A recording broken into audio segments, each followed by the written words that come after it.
Awesome, awesome. So yeah, this is completely free reign in terms of language, anything that can be discussed. It's titled as Raw and Authentic Conversations for a reason. And subsequently, I suffer quite a lot of censorship and restrictions. But I'd rather have more interesting, more to the point conversations than just, a circle jerk every week. So yeah, I'm looking forward to yeah, really delving into this because, as I say, I've followed your work for quite a while. I very much enjoy it. Is it Don Chad you've titled it?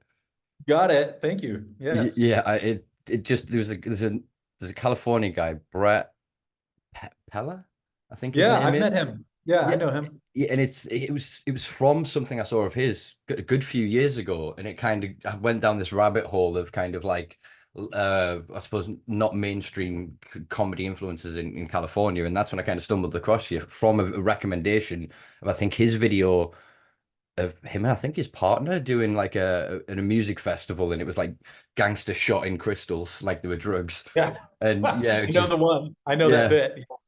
Yeah. And as soon as I jumped into yours, I was like, oh wait, this is fucking awesome. And because obviously the space that I work in, I've been sort of frontline of drugs activism and predominantly cannabis for about 10 years here in the UK. And I've seen it. I've seen the money. I come from the north. The north-south divide in this country is huge. So yeah, I'm constantly wetting myself watching your videos, brother. All right, let's just jump straight into this then. Actually, I think probably that bit of the snippet is probably going to go with us. So, without further ado, let's jump straight into this, and I'll do my cold opener as it were, which is, if I remember. Yo, how you doing, folks? Welcome to episode 137. I'm guessing 136. I think it's 136. I have 13 on this. I haven't filled in the other numbers. I didn't mean to drop that. It's 137, folks. Welcome to episode 137 with what is left of my studio because all of the crap that I've stuck to my walls have just gone flying around. Yeah, brilliant. This is what happens when I record late at night, folks. I've had the whole day to get high and get over caffeinated. So, yeah, this is an interesting introduction to today's guest because this is the first time we've met and had a conversation. So, yeah, I think this kind of slapstick comedy accidental is quite coincidental given today's guest who is there you go. There's a transition for you folks. A satirist, public speaker, journalist, founder of the mushroom media platform, which is Mycopreneur. I have spent a good week trying to pronounce that. Previous episodes, I've completely fucked this up, so I'm pretty sure it's Mycopreneur, as well as the host of the Mycopreneur podcast. They are Dennis Walker. How are you doing? I'm doing great. What's up, everybody? Thanks for the invite today. And may I say, your studio space looks phenomenal. Thank you, thank you. I appreciate it. Yeah, we were having a bit of a preamble before we started recording there. I was appreciating your wife's I don't want to say doodles because that sounds like a diminishing word, but the drawings on the walls. It's doodly for sure, doodlesque. Doodle-esque. I like that. That makes it sound very posh. We like that. We like that. Yeah, I suppose let's jump straight into this. I mean, I've shared a few of your videos sort of recently as a way of kind of teasing that you're going to be on the podcast, and I do share it kind of in groups with various friends of mine. But for the public at large that maybe don't know you, could you give us a bit of background on kind of what it is you do, and I suppose what brought you here today, other than my invitation, obviously. Absolutely. So I'm Dennis Walker from San Diego, California, and I run Mycopreneur, which is a platform that essentially showcases mushroom entrepreneurs around the world. Now, after a year of doing podcast interviews with different mushroom entrepreneurs, including a variety of C-suite executives from the emerging, quote, psychedelic sector or psychedelic industry, and lots of other underground folks, I realized that satire is a completely untapped niche, certainly more so at the time when I started doing it than today, and that it actually extends itself very well to social commentary and this emerging psychedelic space. Because all of this, the confluence of factors of capitalism and indigenous communities, legacy underground communities, mental health care, and the world we live in today, they make very nicely for a timeline of absurdity, for a theater of the absurd. So what better format or craft to use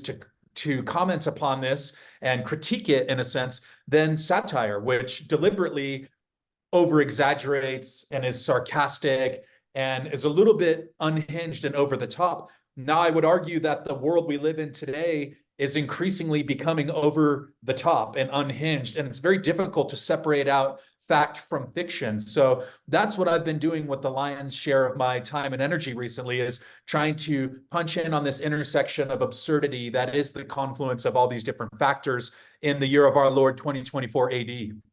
Wow. Wow. Brilliant, concise. You can tell you're a public speaker. You got through that pretty well. Definitely better than my fucking intro where I've ruined half my desk. Yeah, interesting. You hit on some wonderful points, and my brain's exploding in all directions here. So I'm going to try and slow it down so we don't end off on too many tangents. The podcast, did that start before, as you were saying, sort of before the satire? Was there sort of humor within it, or did you? I think I have kind of cheated a bit here. I've read a few of your interviews, so I kind of know some of the way this might go. But when you first started the podcast, was it kind of like, I guess, as I did when I first sat in this seat? It's got to be serious. We've got to get through this. It's got to be professional. It's got to be this kind of mainstream, tolerable, digestible product. When actually it's just evolved into, as you've seen in the first 5 minutes, absolute anarchy. Yeah, I think whenever you launch something in a emerging space like this, and I got lucky with the timing of the release of the podcast, and that it was late 2020, early 2021. So speaking about psychedelics, mushrooms, etc., was still not as developed in the media ecosystem as it is today, but it was more permissible, let's say. 10 years ago, I was very involved in legacy psychedelic, more as the legacy psychedelic industry as a consumer, not as a producer, but very connected to a lot of these underground circles.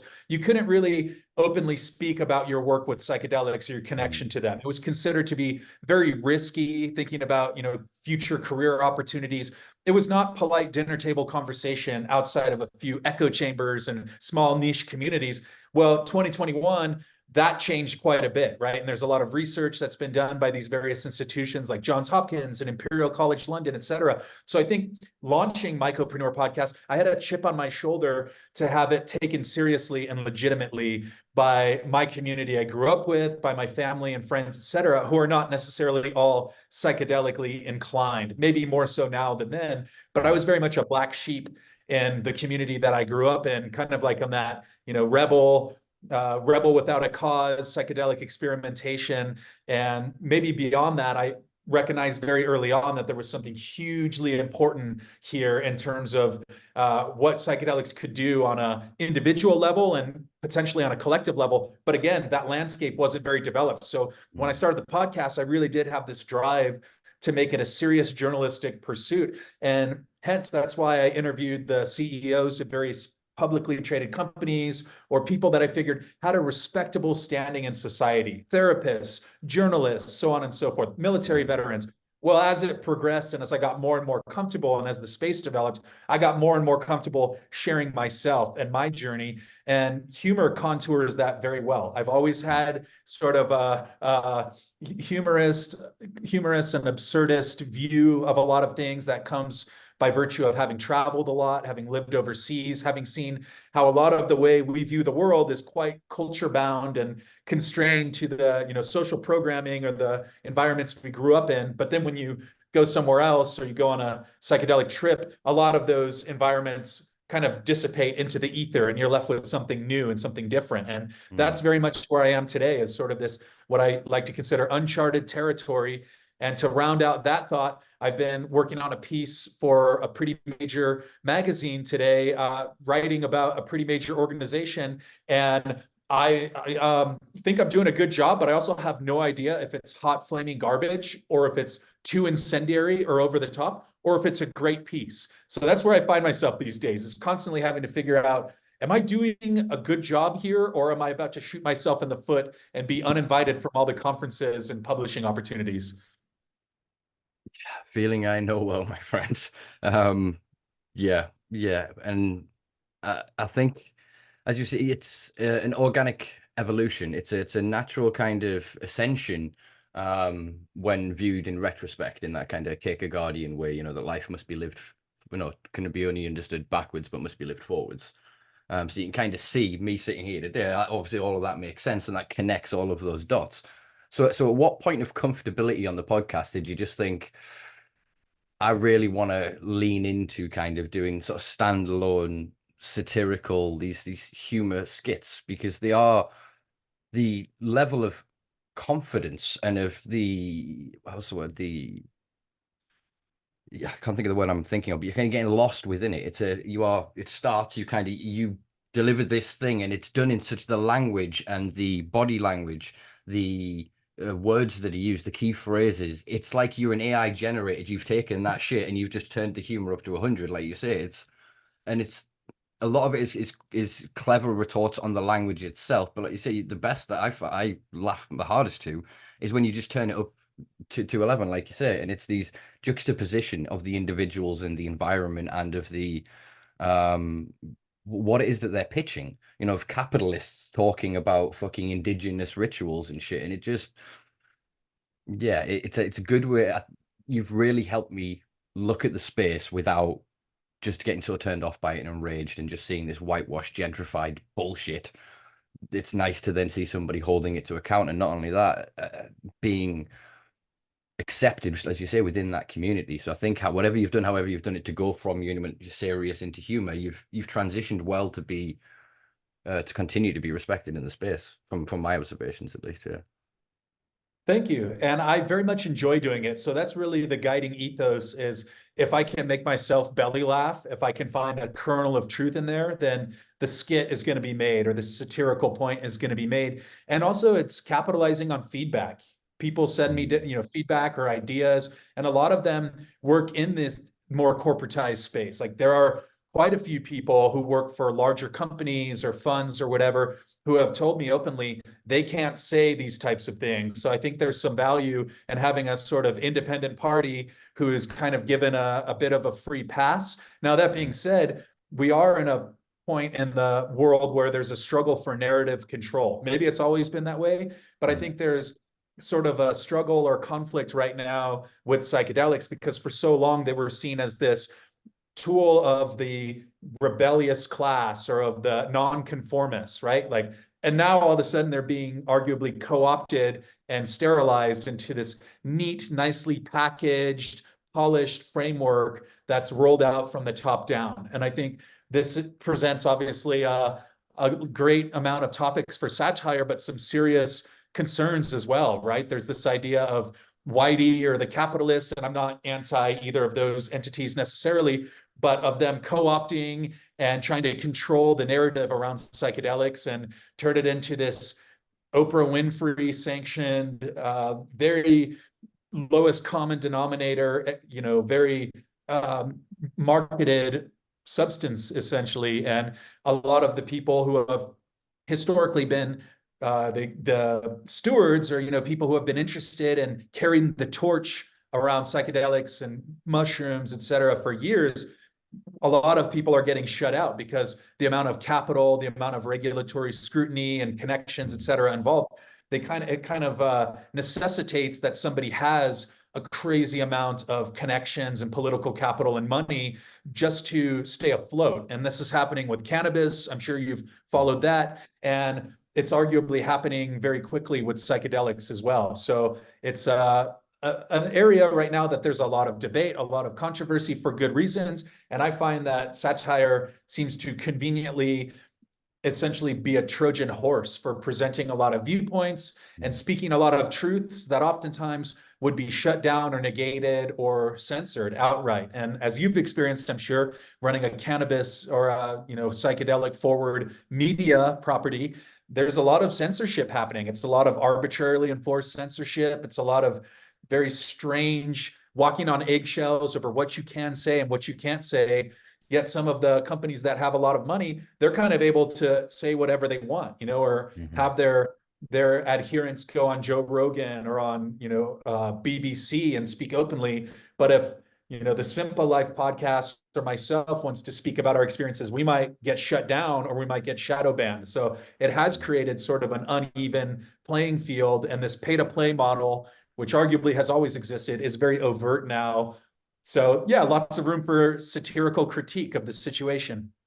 100%, 100%. And it's something I often say to sort of guest on the podcast before I'm recording. I'll often say to them, look, I don't really know, as I kind of said to yourself, I don't know how I'm going to start the podcast. We just kind of roll with it. We do whatever. And it's usually a bit silly because it offsets what is often very serious conversations later on further in the podcast. And as you say, humor being that, I think the best way you describe it, Trojan horse, I think is perfect, of using humor to sneak it in. It's kind of like how offensive comedy used to work back in the day, like old school Frankie Boyle in the UK. He'd make you laugh and then you can ooh, but it's the ooh is what you were going for, not the humor, because you wanted in yourself to have to observe and think really about this thing, not this kind of default setting that is there. Which we'll talk about, like default mode, network, and ego dissolution later. But he's stuck in that kind of trap of perception of the reality, and it feels like those companies you speak of and those individuals that are allowed to get ahead are the ones who are trying to not just control psychedelics as a drug per se, but control the outcome, control the mysterious, control access to God in a kind of a way, if you want to speak of it in such a term. I spoke of it with Dennis McKenna when I had him on the podcast, of like the trip without the trip. All of the big boys are putting money in the trip without the trip because they think the trip is the dangerous part, and it's not. That's where the healing is. That's where the hope is. That's where the deeper connection to humanity lies. And through your comedy, like I said, there are individuals up in those boardrooms that recognize that. And they can, as I'm sure people do, they slide you different things going, hey, we're just talking about this, or have you seen this clip from this conference? Or as you say, to inspire that so you can spread that message through a humorful action that to majority will entertain the most, but then it passes esoteric knowledge. Do you know what I mean? It's like us communicating to the other disparate activists around the world of a way of going, this is something you need to look at. You've laughed at it, now it's in there. Go observe the as you said, that kernel of truth. That's what gave me the confidence to double down on the absurdity and the kind of over the top, in some ways risky satire, where I'm commenting on some of these more powerful actors and situations, was that it was recognized by people that I have a lot of respect for, and a lot of highly intelligent people from my circles and from beyond, friends of friends and so on. And when I started noticing that there were, the founders of various very established companies and, very respected artists and things like that, that were sharing the content and vocally appreciating it, I thought, well, this is, for me, permission to keep being weird. And I think that's unfortunately the direction that the mainstreaming of psychedelics is headed. Is they're trying to decontextualize it or strip it from its weirdness, right? But that weirdness, that uniqueness, that individuality, that's what is one of the most powerful aspects of the psychedelic experience. So this idea of trying to sanitize that and deploy messaging around, oh, you don't want to be anti-establishment. Like, we want to use psychedelics almost in a Brave New World somatic fashion with the drug soma, which is we can increase the happiness and the complacency of the subservient working class. And obviously, I don't believe all of my own bullshit. I have evolving perspectives. I don't claim to be, a master social commentator, but this is how I'm seeing it. And I found that with satire, you're able to express a lot of truths or a lot of ideas without being so judgmental. It's judgmental, but it's masked within this sort of veneer of comedy and absurdity. And that also extends to wardrobe choices. Like, I wore a Speedo in one video I made in Brazil because I was at a hotel in Brazil, and I wore this Speedo and made a commercial, for a fake commercial. I'm big on fake commercials for psychedelic Speedos or psychedelic swimwear called Booty Zen. And I realized a lot of people thought it was very funny. I look ridiculous. And also, there's something empowering about, like, if you have a Will Ferrell or a Jack Black type character wearing a Speedo, acting ridiculously, you can kind of get a free pass there, and you can kind of say whatever you want, because it's like, oh, is this billionaire or this powerful figure in society going to take extreme offense to something that was expressed by an idiot wearing a Speedo? No, they're going to be like, that guy's an idiot wearing a Speedo. So it's almost like the Harry Potter invisibility cloak. You put on the Speedo, you put on this ridiculous persona, and then you're able to say whatever you want. But if I were to strip that and wear a suit and come at him like a serious journalist, I would not be welcome at a lot of the dinner parties. So again, that's the tightrope I'm navigating right now, because even within the various organizations, and when I say these organizations, I'm talking about like pretty overtly financially bottom line driven pharmaceutical interests that are essentially co-opting what psychedelics are. And, this is a whole rabbit hole we could go down, but I'm in contact with these people. I like to hang out with them. I like to have conversations with them, but also I want to present the fact that I'm sort of a bit of a rebel at heart. I'm a skeptic, especially in terms of when the marketing and the sanitary crews get invested in trying to, have this certain PR image of what psychedelics are and how we should use them. And I have a background in the media. I understand media strategy and media theory. So I've called out a lot of what's happening. And that makes me uneasy dinner guest at a lot of the thing. I'm sort of a fringe character, and I've been invited into a lot of inner circles, and also I've been told, like, you'll never be in the inside because we don't want to leak intel to you. And it is what it is. So I just try to have fun and, stick up for the little guy, but I also got to pay my bills. Yeah, yeah. No, I respect that 100%. And yeah, I think, yeah, let's dip a toe in that rabbit hole at least. We'll shine a little light toward it. Because yeah, you touched on it wonderfully. I mean, I am a sucker, as most of my guests, most of my audience will be aware, for dystopian novels. I like to read a lot, and yeah, Huxley contrasting Brave New World and Island, or Islands, I don't know if it's pluralized. I think it's Island, which I think was his last second, no, his last book. The difference in his perception towards drugs and their malleability for an authoritative system to weaponize them dissipates. And obviously, yeah, in Islands, it's a sort of esoteric part of the conversation. People who haven't read these books, but I highly recommend you read fucking both of them. Read most of Huxley, just not his grandfather. Leave him alone.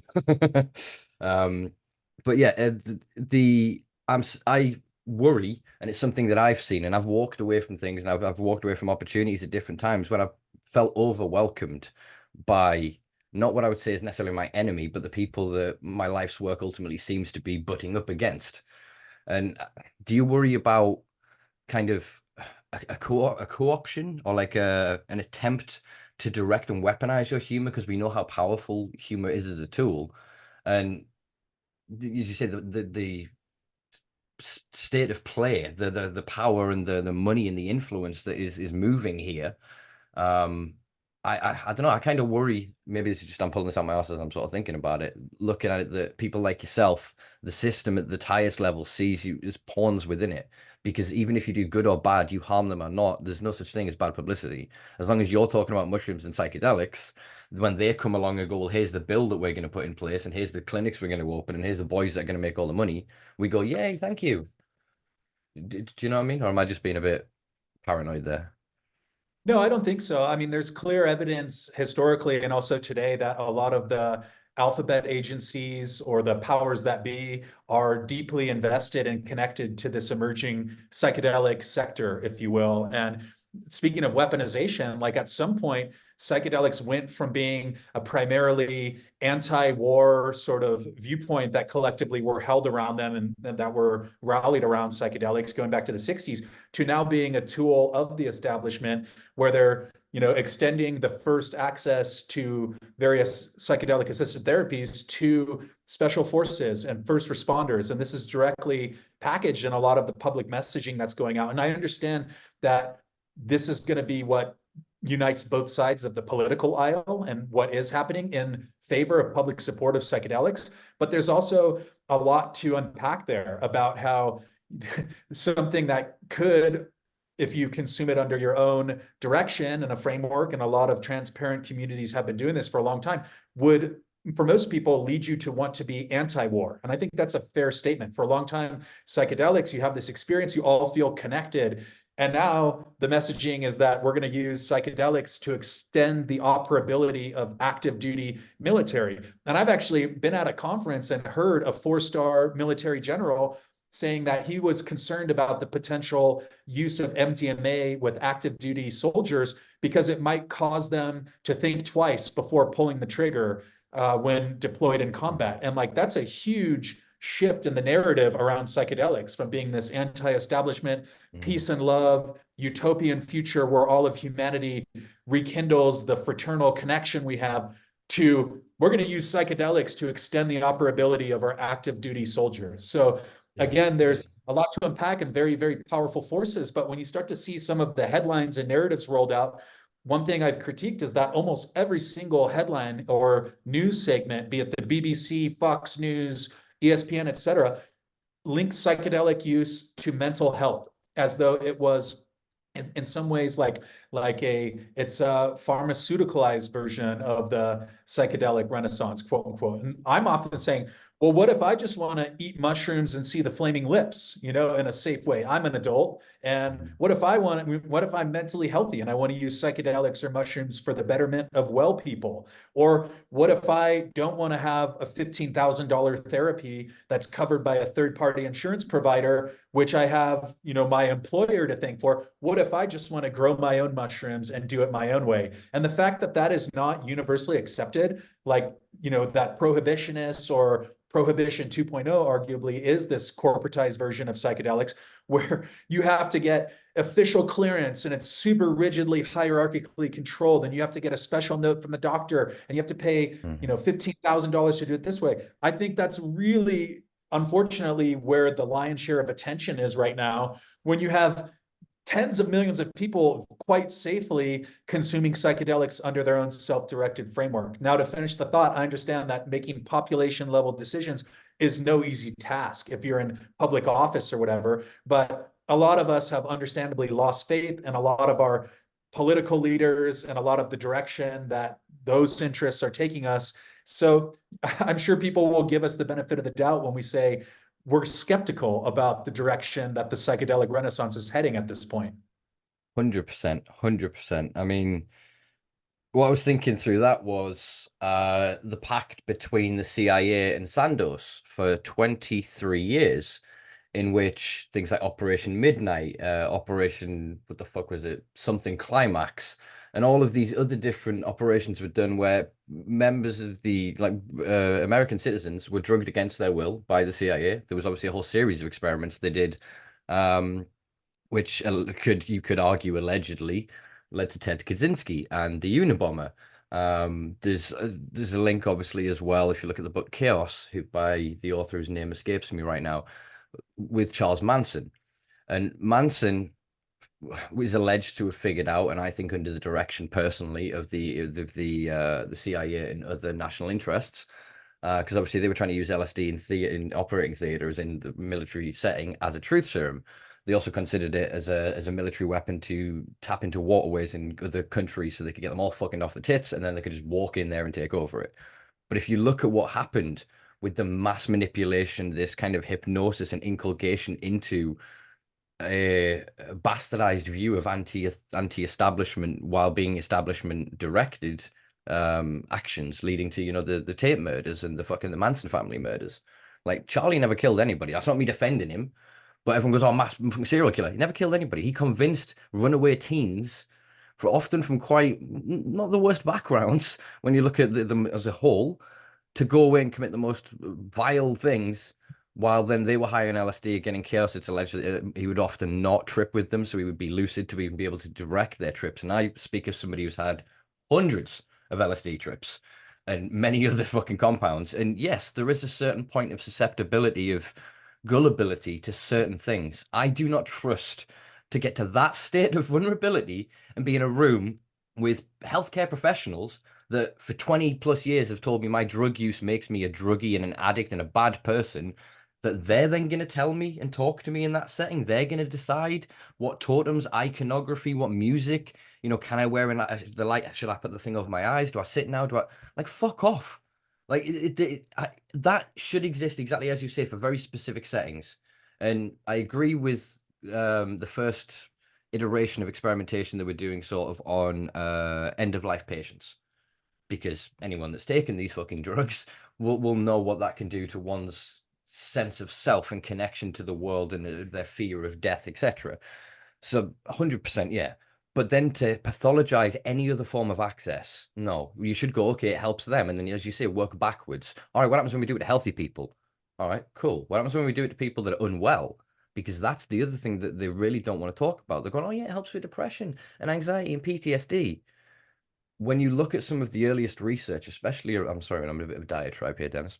I'm into it. This is some of the early work from a Scottish psychiatrist, again, whose name escapes me, from the 1840s, 1850s. And he was using Indian hemp, as it was called at the time, cannabis imported from India and the colonies, to treat psychosis and schizophrenia, what would later become schizoid type disorders.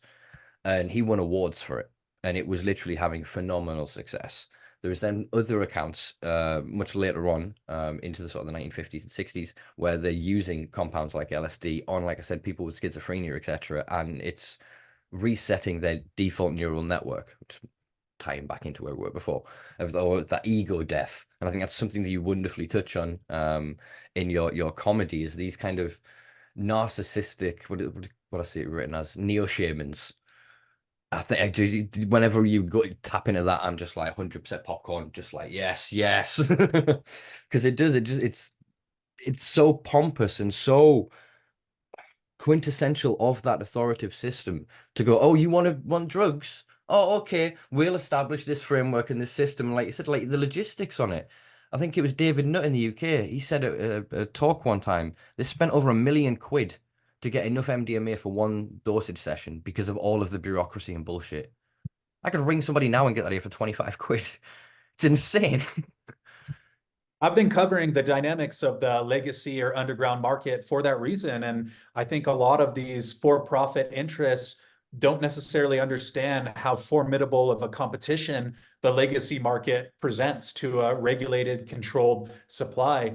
And I'm very much in favor of diplomacy because I recognize that my way of viewing the world and my kinfolk, like it's that old elephant allegory, right? Where I'm touching the trunk of the elephant, somebody else is touching the tail, other people are touching the sides, and everybody thinks they've got the complete picture. So I view this kind of confluence of factors of the corporate psychedelic mainstreaming with the military and Department of Defense, et cetera, and their aspirations and plans with the underground, all of them kind of butting heads together. I think that's where humor really becomes its own reward, honestly. And that's where I've landed at this point, as much as possible, just trying to recognize that the freedom to create satire and to have an audience that appreciates it, that's enough of a reward right there. Like, I don't need to think too much about like, what is this going to get me in the future? Where is this going to take me? Like when I hit a bullseye on a really nice skit that makes me laugh and people appreciate,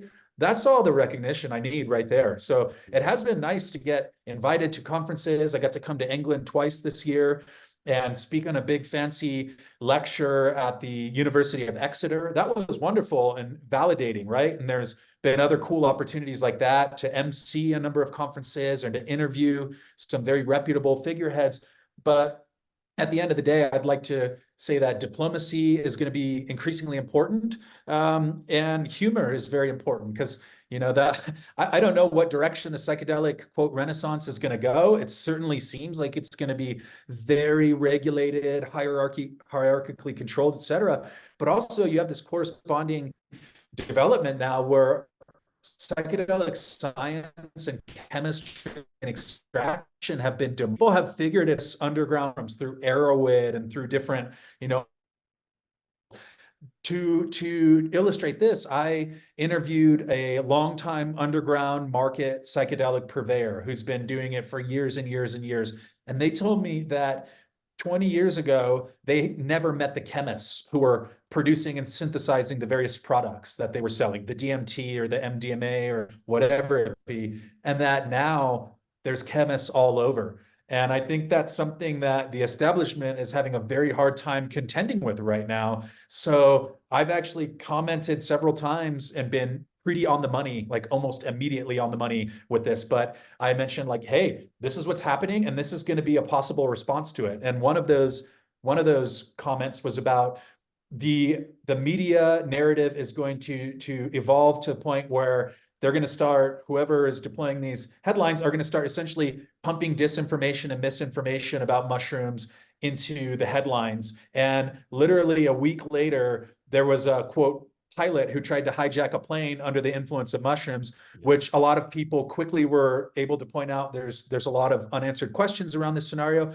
And then that was perfectly timed with the vote of a decriminalization bill in California that ultimately was rejected. And that's one of the circumstances that Newsom cited, was that, well, there's this high profile incident of someone trying to bring down a plane that has black ops written all over it, right? You have something that everybody's enjoying. It's got a lot of press. It's got a lot of near ubiquitous universal praise. Like David Nutt put out a study saying that mushrooms were the least harmful of any substance. And now all of a sudden you have a bunch of people growing them, a bunch of people sharing them. Well, anybody who wants a more hierarchically controlled system or future is not at liberty to allow a bunch of, have-nots and know-nothings running around sharing very powerful psychoactive substances. So what's the logical conclusion? You pump the supply full of suboptimal or dangerous products. You amplify adverse events in the media. And that has happened several times, including this week when a new article just came out in SF Gate, which is a pretty well-known San Francisco-based publication about research chemicals that are being marketed as psilocybin mushrooms. And of course, this happens, but I would argue it's only happening to people who are buying online and buying from, crappy smoke shops. Like nobody in these underground circles, which are quite public facing at this point, is putting 4-ACO DMT in their chocolate bars. Like you got to know your grower or you got to grow it yourself. But again, if you were someone who wanted to sort of undermine this emergent space and peer-to-peer sharing of everything, you would amplify a lot of these kind of disinformation headlines. And that seems to be what's happening. So again, I don't fully buy into all my bullshit, but I just call it like I see it. And that seems to be where we're at right now. 100%, brother. And yeah, I agree with it. And I think, yeah, to go back to your other point, try and go through this chronologically if my brain will let me. I think diplomacy, 100%. And I think, as I said, humor as a disarming tool, like it's wonderful. You can put anybody from any background, a good like stand-up comedian knows this. It doesn't matter the makeup of that room if you got good material and you can work on your feet. Do you know what I mean? And it levels people from all economic backgrounds, different classes, different races, ethnicities, and different entirely dogmatic belief structures, you know what I mean, can laugh at the commonality of it, from the banality of Michael McIntyre and a fucking Hoover or whatever to something that's, very nuanced and whatever. It's my point being that, yeah, it disarms. And I think that's what we need more than ever, because we know on this side, they're inevitable. The corporate takeover and capture, and eventually as we currently see in like $6,000 for ketamine infusions here in the UK. They're looking at getting the DMT up and running, and it's going to be similar sort of pricing. And again, it's like, well, I can get a gram of that for 100 quid. Do you know what I mean? And I can get a cart of it now from quite trusted sources. As you said, we're in this kind of these two parallel worlds where the actions of one increase the other. So the more they try and go off and they have a positive story in the Telegraph or whatever, like a big paper over here, they're saying that, the future of healthcare is XYZ, psilocybin mushrooms, or it's not. It's always psilocin, because that's where the patents are in the companies. They don't want us growing psilocybin containing mushrooms. They want to go, no. The thing that you change it to in your body, or you can get through lemon tech. Google lemon tech if you don't know lemon tech folk, and have some fun with your mushrooms.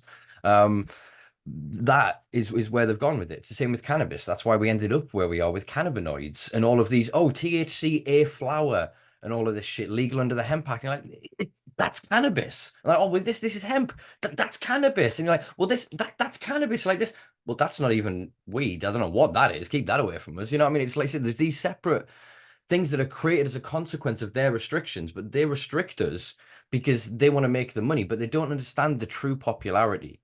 Like there will always be a hardcore, what do they call them? Straight edge individuals that are like, nah, never going to touch it. Never, don't want anything to do with it. But they would then still get the help through medicinal access. They could then go to a psychiatrist and do whatever, and it be in that controlled space. And they would never, sit with a pipe of changa under some trees around a fire with their friends and just sit and just be in that space together. Do you know what I mean? They wouldn't, like me and my mate did for a year every Sunday. We took acid every Sunday. And we used to do this, first time I talked about this publicly on the fucking record, is we would put my couch to bed. So I had two couches at the time, and for fucking every Sunday, we just got to think we wanted the space on the floor, because you ended up doing fucking stretching, you ended up fucking exercising. We had a big, giant, fucking trippy knitted blanket that his blind gran had made us. So that like went to the floor and just made like a psychedelic fucking space and just trip balls. And then we just watch documentaries and we just learn shit, read books, whatever, fucking just go through this fucking space.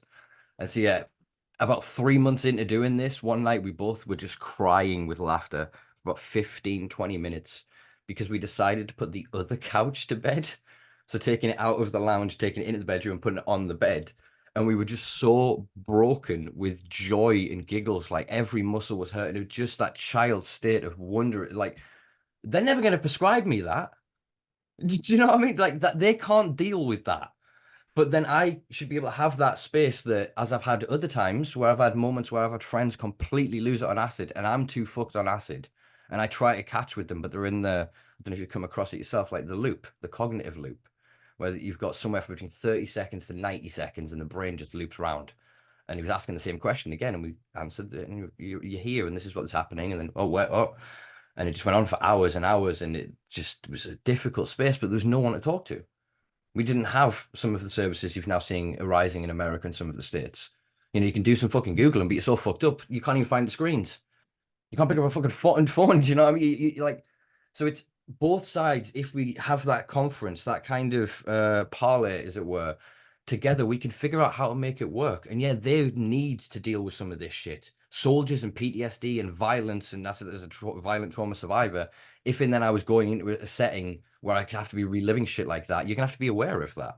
My friends aren't gonna be dealing with that. When we're tripping, we're like on a beach, fucking swimming in the ocean or some shit, or fucking, which I don't recommend for safety, or camping in the woods, or do you know we're in that experience, so there isn't the worry of your other parts, I suppose, or when that comes up, you have a bond with those people that it's not embarrassing, it's not humiliating. Accidents happen, people end up in difficult situations. Do you know what I mean? Whereas there's then it's horses for courses, I guess, and is the most easy way to round off what I'm trying to say here. Yeah, I think it's extremely important that there are multiple access points. And I often try to emphasize this when I do speak publicly, that I'm not anti corporate psychedelics, but I am anti that being the single track of what's available at the expense of much broader opportunities to hopefully evolve our world. I think that that was the great promise for a lot of people who have had psychedelics, is that it brings up so many new ways of relating to the world, thinking about the world. And what you have with this, what I see as a oversimplified reductionist viewpoint of turning it into another pharmaceutical tool, essentially, and that's the only way that you can legally access this or participate in it. It essentially creates a trauma harvesting operation, right? It's like you're setting up this harvest for trauma, because if you're not making any structural changes in the world, as difficult and as time consuming as that may be, then you are going to have soma. And this has been admitted, I think, by a number of people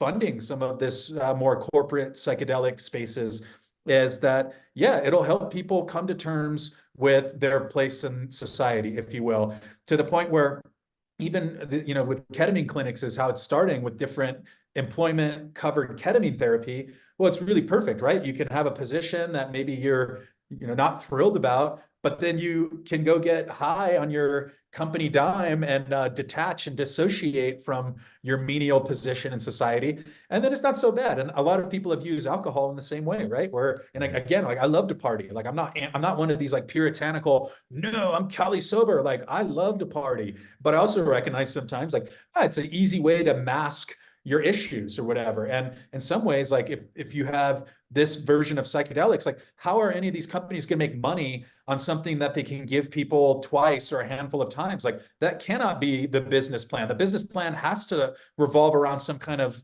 revolving door or recurring dosage session. Like you need to do this 6 times, twice a year. And I think a lot of these considerations are still being established. People are still kind of learning. Like, it's been so confusing what's happened over the last few years in some ways that like no one can wrap their head around the direction that we're headed. But I do think that there's a likelihood that we are headed towards a very rigidly controlled environment. And as an analogy or as an allegory here is like when a fish tank is super dirty, shouldn't you clean the fish tank instead of drugging the fish?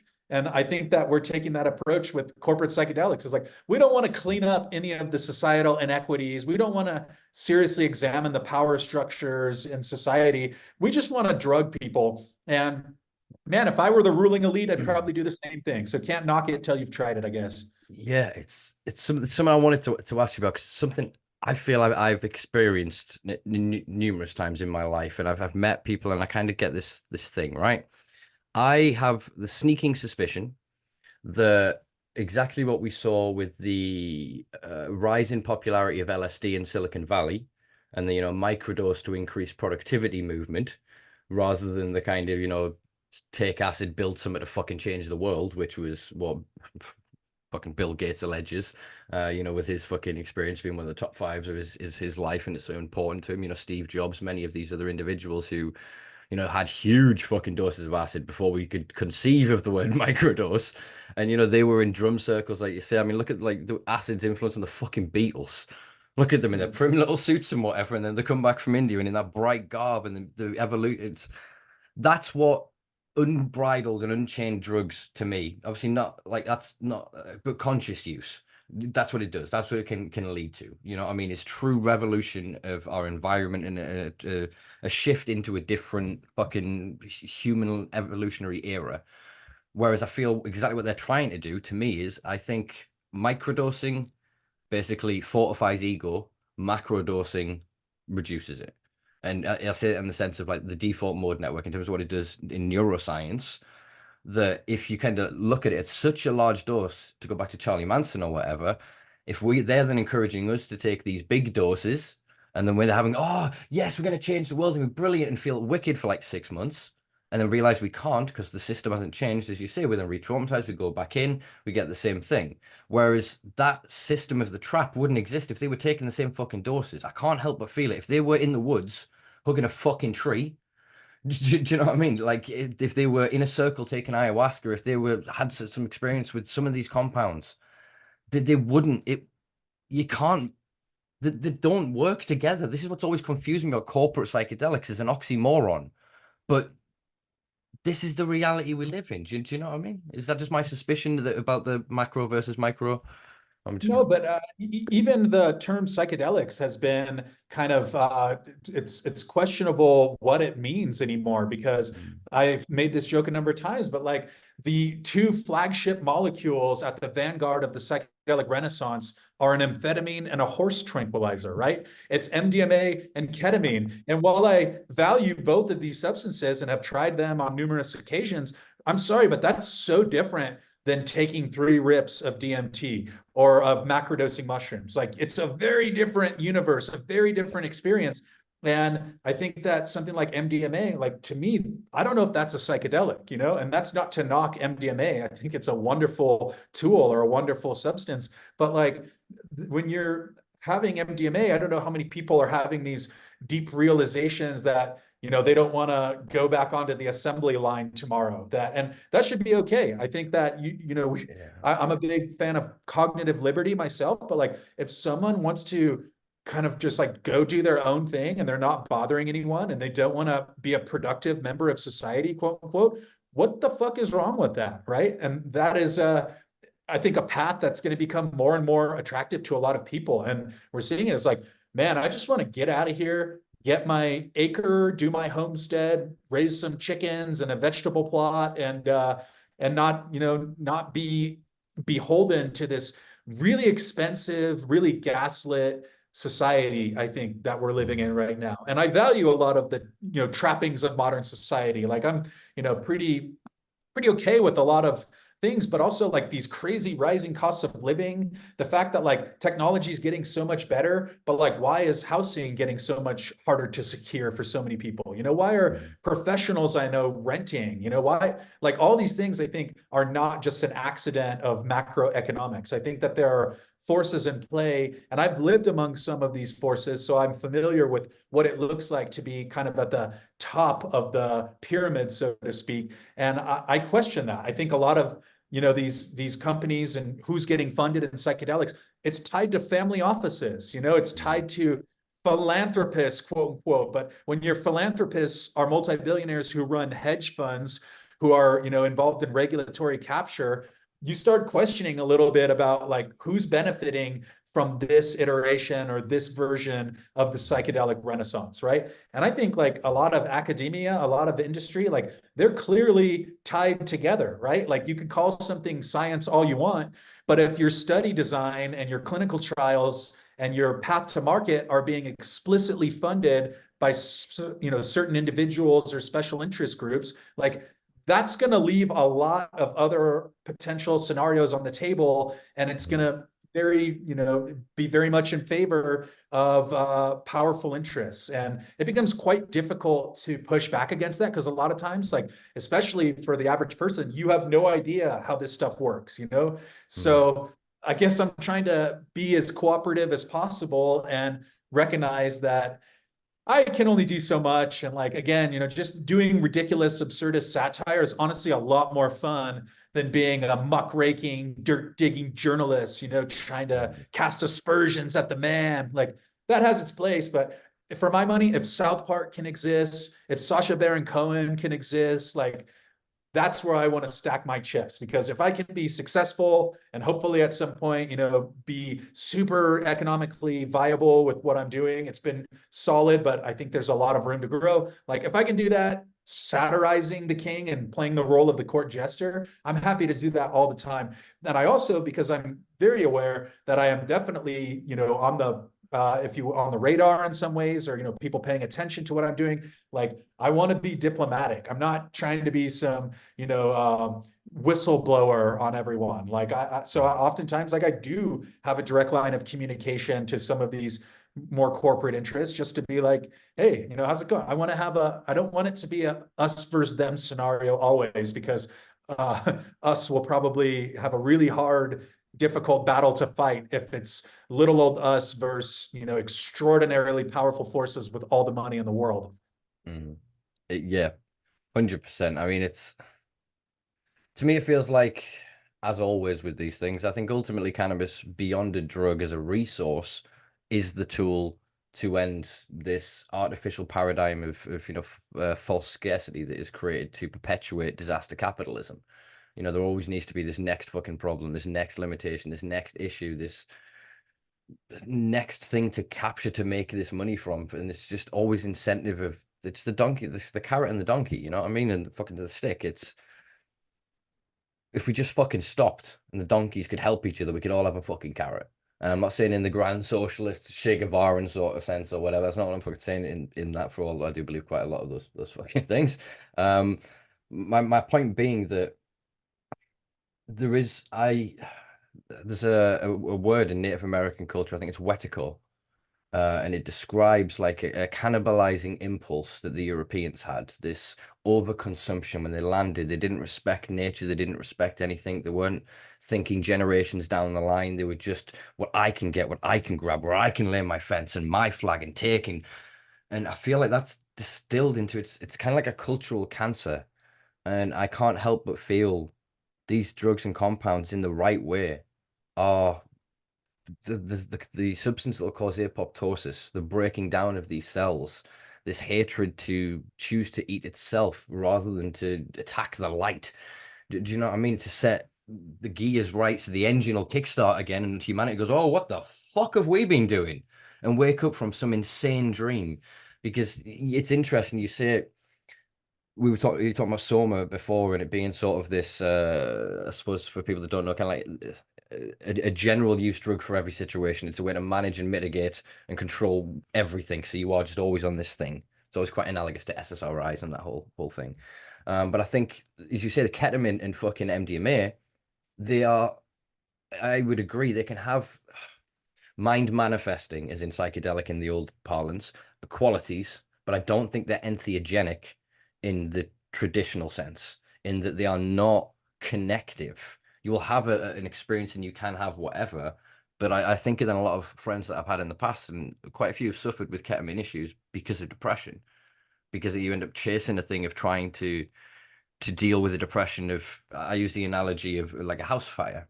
And all we're doing with this current system of therapies or whatever that we're trying to set up is go, all right, we're going to arbitrarily pull people out of a house, douse them, give them a blanket, sit them, fine, and cool, and then kick them back in the house.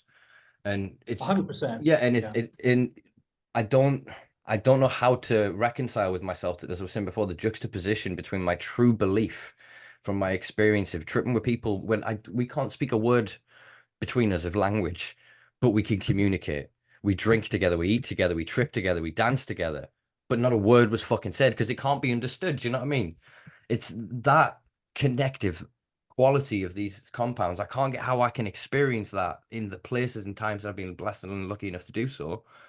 And then these guys going, "Oh, well, yeah, I took some mushrooms at the weekend." I'm like, "Well, how are you still who you are today then? What has gone wrong? Where's the mecha? Am I just like too lost in my own experience, and am I being a bit naive, or is there something amiss here? Because I still truly believe these compounds will dissolve people's default network long enough to actually look around, even if it's just for a minute, to glimmer it and go, holy fuck.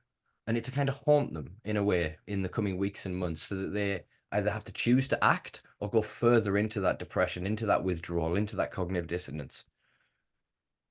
I don't know what my question is there, but there's one in there. Sorry. Well, I just want to commend you for having these raw, vulnerable dialogues. I appreciate it. I've taken not scripting my interviews as often as possible with guests because I think it can force us to really cogently summarize what we're trying to do with our work. And it forces us to speak about topics that a lot of times people are uncomfortable with doing. And that's one of the values, I think, of having a podcast or your own platform is like we're being heavily, heavily censored with what you can say and what you can't say so often. And that extended to the psychedelic renaissance in the early days. And I think that's what made Mycopreneur successful is at a certain point, especially during the pandemic, when just I was living in Malibu, literally with the sheriff calling our house saying we couldn't leave the house after 8 p.m. The beaches are closed, the trails are closed. And then while this is happening, then there were riots in Santa Monica, one of the most picturesque touristic destinations in the United States.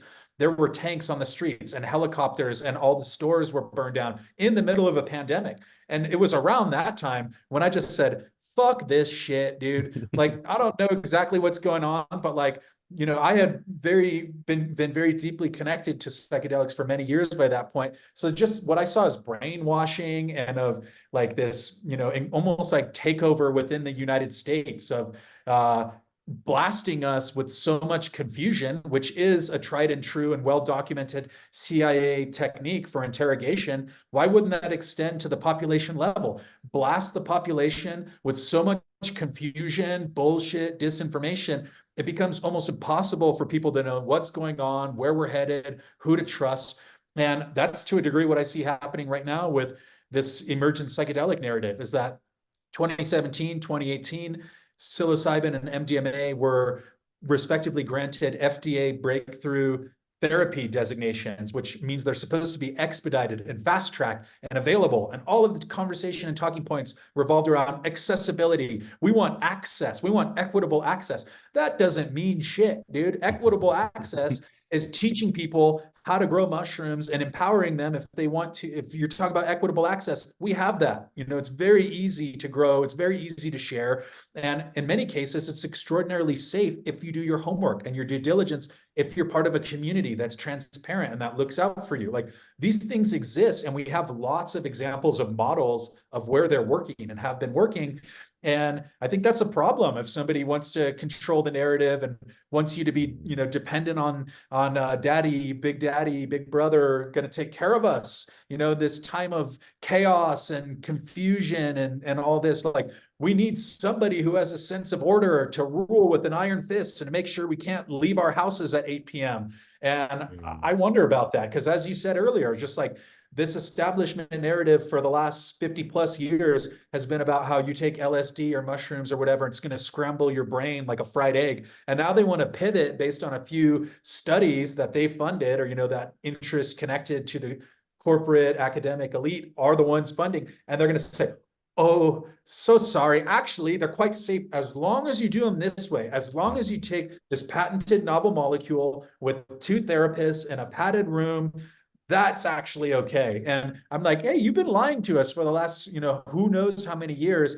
And it's happening with cannabis too, right? There's a push towards more federally um, legal cannabis with these massive multi-billion-dollar conglomerates who are pushing into it. But again, at the end of the day, I'm not an economist. You know, I'm not an expert. I seem to be pretty good as a satirist. So this is just sort of my like rambling, incoherent underlying thoughts that inform some of the satire that I make. No, I love it. I love it. And yeah, it's interesting watching what is happening because I often use this analogy of when homosexuality was criminalized in the UK. And what happened is it kind of got to a point and they went, oh fuck, we're wrong, tore up the laws.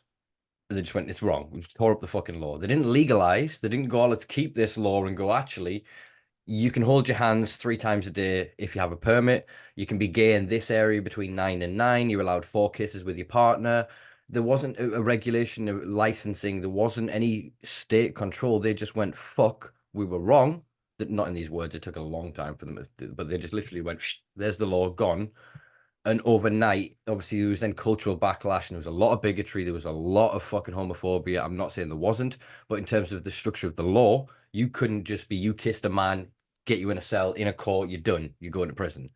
Do you know what I mean? And that's what's missing from the drugs conversation is actual liberty, is actual freedom and actual fucking justice. They can't just go, oh, well, yeah, you can have cannabis now. And oh, yeah, you can, oh, we fly into Amsterdam or you can go, you go to Colorado or Canada or, and there's these kind of jokes of this thing. Yeah, when you fly back through that border security, if they found you with a fucking bit of bud, what are they gonna do to you? Do you know what I mean? If you're not one of the people that has the magic piece of paper, your little prescription here in the UK, or your CanCard or whatever else, which again, all of these systems are a form, no offense to CanCard, are racketeering. It's an exploitation of an archaic law that shouldn't continue to exist. And I see it worse in psychedelics because, as you say, without giving too much of the sort of the game away for people. I mean, there's many great resources out there, but if you get a small amount, yeah, you get several flushes, and the amount that you can get back on the return when they're dry versus their market value, and they hold their value in the UK at about £10 a gram, that's going to get me in a lot of trouble with YouTube. This is for edification purposes only, YouTube.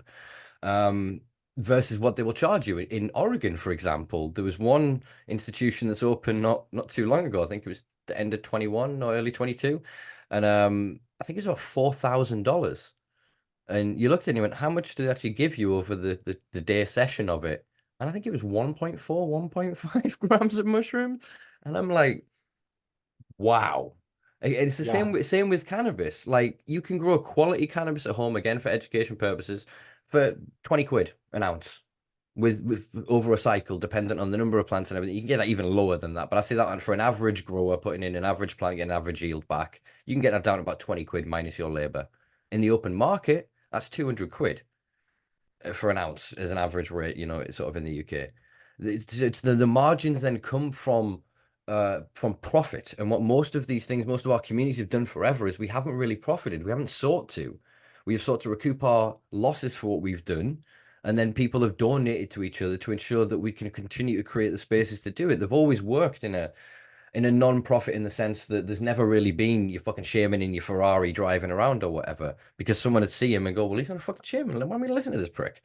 Did you know what I mean? They were separate, whereas now it's almost, you look at the psychedelic people and you go, well, either rich, oh, but he's rich on psychedelics. This guy's got it together. This hypnotization has got worse over time. And I feel it's like we're not as racist as we used to be. We're not as hateful to each other as we used to be, but we're ever more classist. The better your accent, the more fucking money you got. You're like, this guy's a genius. And it's you were saying before about who gets to succeed. It's best story. So it's this guy goes, oh, I was in the NFL and I hurt myself and I felt suicidal because I had that brain injury thing. And I tried mushrooms one time. I'm doing one of your skits here, I think, fucking for you.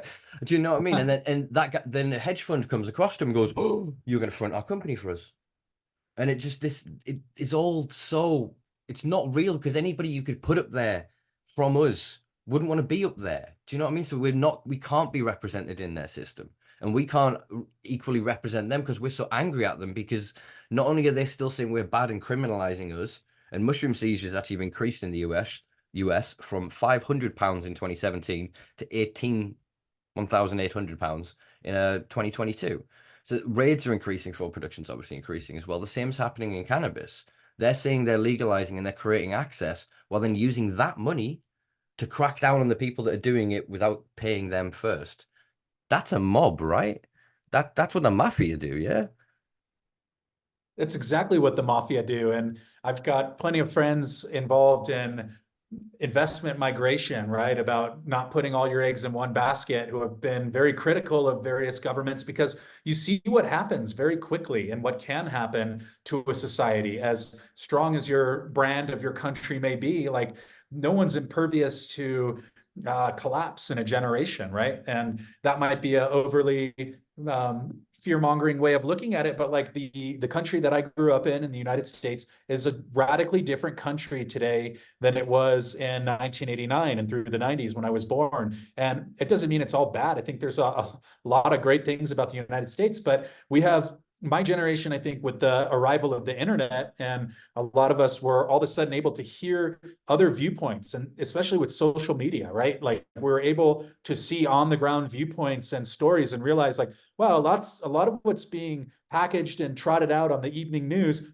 is only one angle, you know, and it's usually a preferential angle that's benefiting someone. And you start looking around, you're like, oh, you know, only 6 of these media companies are running all these different platforms. Each one has a parent company, and they all can be traced back to this oligarch or this person. And again, I think there's a lot of beauty and value in the modern world, but like, especially when we start thinking about where we're headed with advanced technology and AI, and right, this rapidly coming singularity in some ways, like, who knows what 2030, 2035 is going to look like.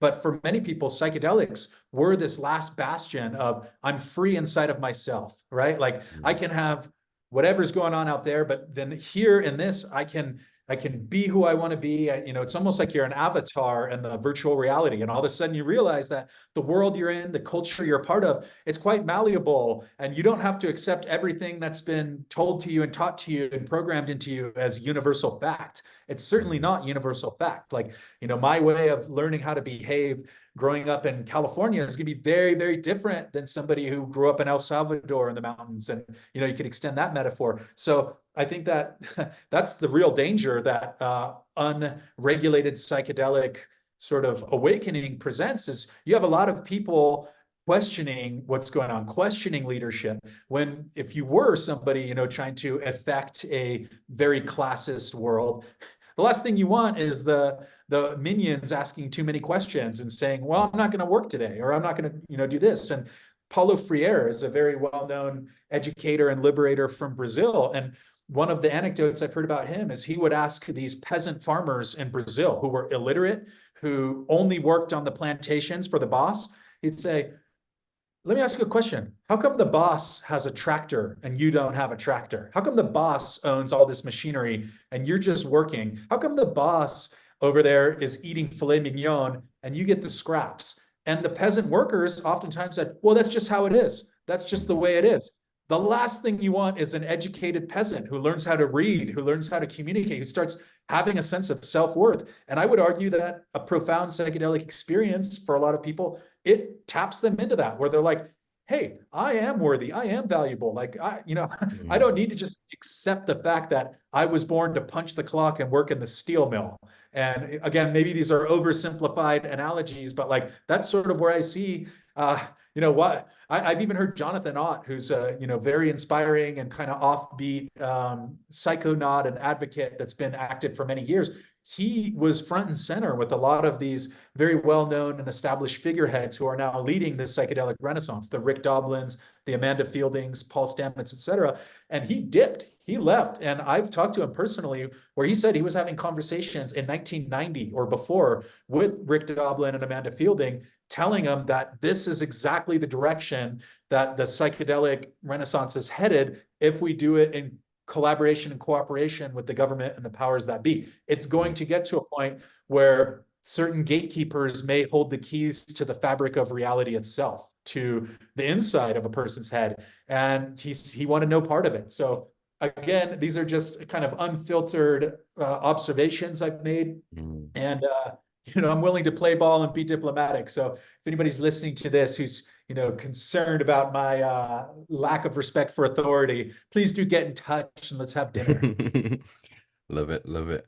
Yeah, you raised some interesting points of it's within the I suppose it's become quite a contentious word, but I mean it in sort of a mathematical sense. The matrix, the construct of our reality, running through, as you say, this program, as it were, of psychedelic renaissance is only ever going to taper towards an inevitable point, and I think that's where we're seeing is venture capital and capitalist capitalizing. That's what capitalists do.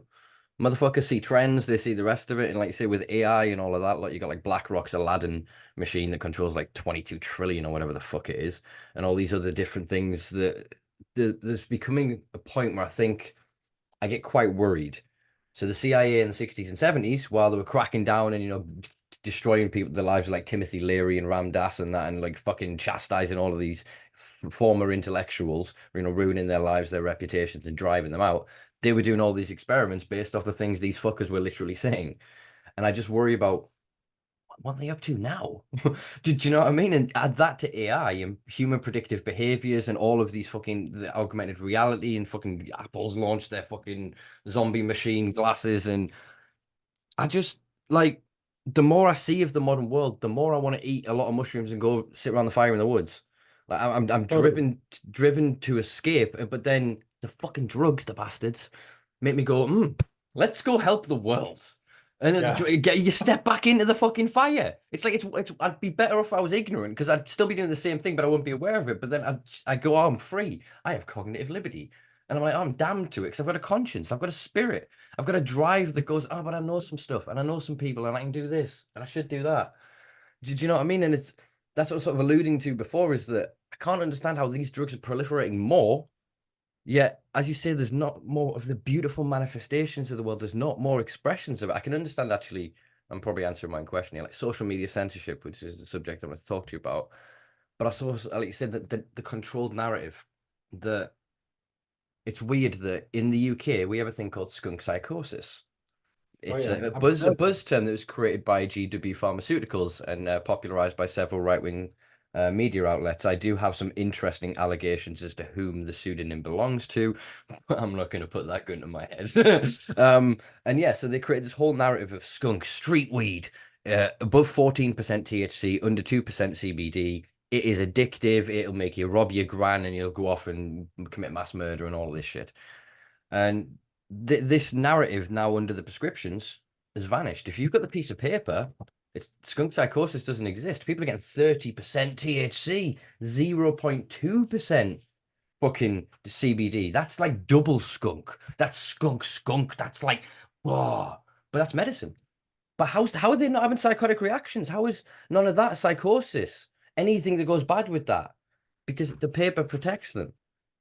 And I work again to think of like this coercive mechanism. At what point, if you're then tripping with them in that environment, like I don't trust those fuckers to not just suddenly go, oh, he's having too much of a reaction. We'll inject him with an opioid, fucking strap him to the bed, or like my mates would at least go, no, let him fucking be. Let him run off and scream at the trees for 10 minutes. He clearly needs to get it out of him. Do you know what I mean? There's a certain understanding amongst drug taking individuals. This is going to sound insane, and especially my sofa anecdote to people that have never taken these drugs. But once you've got through the whole whoa of the first few experiences, you get to, like you said, play in these spaces. You get to be a different kind of human within it, beyond the bounds of the pressures, the expectations, the trauma of life. And you get to just be that giddy little child for a while. And if that means, yeah, you're stuck screaming at the trees for a bit, fucking get it out of you.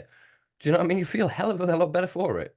And I just those different things, and with them trying to then create the trip without the trip, and then them talking about now using augmented reality, like I said, to create psychedelic type environments. So you basically put on some goggles and feel like you've taken mushrooms.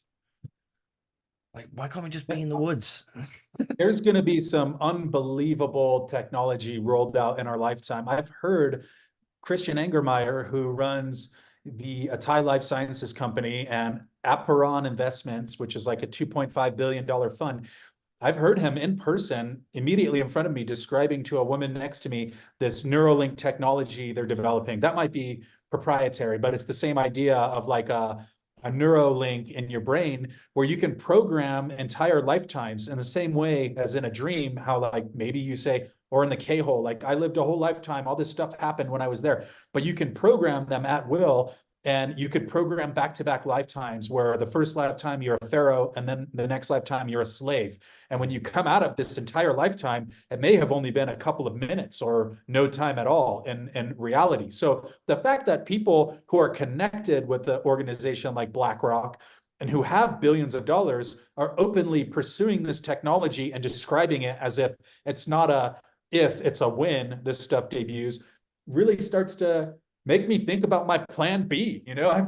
I drive my wife crazy with all my plan Bs about, where we're gonna, we'll have 36 hours to get to this island and we'll be there. And the fucked up thing is, having lived personally in Silicon Valley and being connected to some of those entities from the 70s and 80s who helped pave Silicon Valley to what it is today, they're building fucking bunkers, dude. Like, in what world of prosperity and freedom do you have the 0.01% building nuclear proof bunkers in the mountains of New Zealand and having these escape hatches essentially? Like, I think that for a long time in the 90s, the 2000s, it was looking like we're going to have a great future, and that future is kind of increasingly turning dystopian.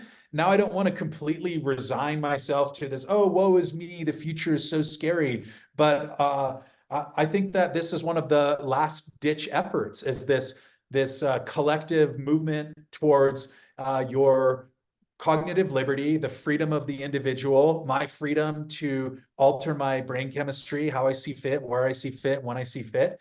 And the fact that that's illegal, as our my good mentor Terence McKenna has said, like, the notion of an illegal plant or an illegal fungus is obnoxious. It's ridiculous. And I firmly believe a lot of the people who are trying to push this more corporate psychedelic renaissance, if you will, they don't have personal experience at a macrodose state. Some would argue that's not important, and some would probably not ever even want to touch it. But from my earliest experiences, and a lot of people would probably agree with me here, there's an intelligence that's embedded within the mushroom. I don't claim to know what it is, but when I first had my experiences and had a couple macrodose experiences early on, I felt that it was a very intelligent life force that I was interacting with. And, some scientists could come on and say, well, it's just your neurocognition doing this and the 5H2A receptors.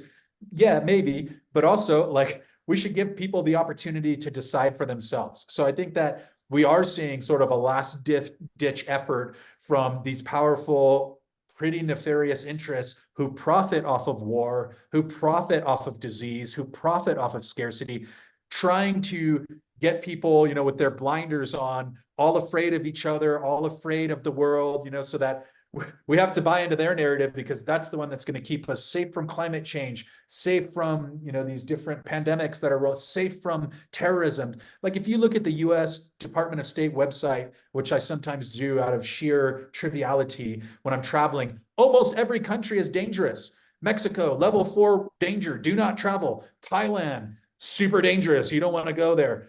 Bullshit, dude. Bullshit. The US, Chicago is one of the most dangerous places you could ever set foot. So, parts of Los Angeles, that's my take on it. But again, I don't want to be overly cynical and overly fearful. Like, I want to live my life in humor and joy, friend, connection, and transparency with people. Yeah, man. No, that definitely comes across. And I think you draw an interesting point in terms of this is what I'm saying about, and maybe it's not necessarily the best idea to, give somebody who's building a bunker because they're paranoid the world's going to end from nuclear war, acid or whatever, in the right setting. But my point, something like MDMA or whatever, in terms of to just break them from that cycle, because it seems to be fewer and fewer people with more and more resource and more direction. They seem to be more and more paranoid and are just sure the world's going to end. And I think it's kind of like midlife crisis for people 50 years ago was kind of fine, because yeah, we had like relatively rich people. They didn't really fuck up things that bad, and the other people kind of held them to account. But it's like that whole generation never retired and just got older, and now they're having like a late life crisis, and they're just fucking, instead of facing their own mortality, which guess what psychedelics are really good for, guys, they're just going to go, nah, I need to build this, and I want to live to be 3,000 years old quickly and get the singularity. I don't care if children are dying. I don't care if there's this. I don't care if there's that. I don't care. And it's like, again, I'm just please take the drugs, misters? Or at least, as you say, like it doesn't necessarily require experience, but what it does do is require deference. They need to defer to our fucking experience. They can't go, oh yeah, the little green men that you see, you smoke the pot and you like it was fuck off. Like seriously, like they shouldn't be in that. Their power has to defer to our experience to create a better reality. Because otherwise, if they're just going to try and co-opt our experience and go, oh, the same, then when you take it, it's this and it does this and blah, blah, blah, and it runs through marketing and mass media, and I worry that because on the flip side of it, I'm obviously a massive advocate for all drug use because I believe it's our right to do so. It's your right, even if you want to do it to fuck yourself up. It's then the responsibility of government to protect you. Do you know what I mean? In the same way, if I get in my car, if I can afford a Bugatti and drive the fucker at 200 miles an hour on a road and crash it, they don't leave me at the side of the fucking road. The ambulance comes, they get me out of the car. If I survive, they take me to the hospital, look after me. They take you. Do you know what I mean? It's these missing links that we have to get. As we were talking about at Craig Campbell on a Canadian comedian, and he brought up the Ledane Commission in Canada from the 1970s. And so it was this judge and politician, and they basically looked at interviewed all these people who took all these drugs. And one of the key conclusions they came to was the lack of need for justification. That drugs should be decriminalized, and that is it. It doesn't matter if they take it and it helps them for this. It doesn't matter if they take it and it makes them feel shit. You don't have the right to intervene in their lives. And I think if that was twinned with this corporate renaissance of it, we would work so in tandem, and in it, we would eventually talk them into it. Do you know what I mean? We'd sit in the rooms and they wouldn't see us as scummy druggies anymore, and we'd slowly rub off on each other. And maybe we'd start to understand why they've done some of the things they've done out of trauma, out of, indoctrination, out of being stuck with cognitive dissonance or whatever. Out of actually believing themselves to be the protagonist of their own narrative, as we all do, that they acted in their good interest. When if we sit together in that vulnerable state created by drugs like MDMA or mushrooms, we can laugh at each other for the stupid mistakes we've made and start to heal and start to think like with excitement, as you say, like, dude, we have AI that can do this. What? We should be doing this with it. Like, I often think of the Bill Hicks joke when he's talking about drone technology, and he's like, oh, today on the news they announced that this new super missile that it can fly like 10,000 miles and it goes down a chimney and it can select a target in a room and blow them up selectively. And he goes, why don't we use that same technology, fire sandwiches at hungry people? Like we have the resource, the capability, the connection of the thing. It's just the perception and the direction. I think, as you said with this earlier, the humor, the wanting to bring us together for it. I think this is why there's kind of the culture war on humor, which brings me on to sort of social media censorship, which is what I wanted to talk to you about. Obviously, as a content creator, you are literally it is satire in every sense of it. But you, because of the language you use, you're talking about drugs, you're talking about whatever else. I was just curious about how you face censorship from that. Like, do you get caught up in the war on drugs aspect of the language you use, consequently, So I just had an article that Rolling Stone did on Mycopreneur tracking some of the censorship issues that I've had. So at least it's caught the attention of bigger platforms, if you will. But I've been deplatformed twice with no coherent or logical explanation either time. I've never sold anything illegal. I've never violated the community guidelines, and furthermore, never received any kind of a strike or a content warning. I always figured if I was pushing the boundary at some point, maybe I'll get a strike and I'll kind of know how to position my content.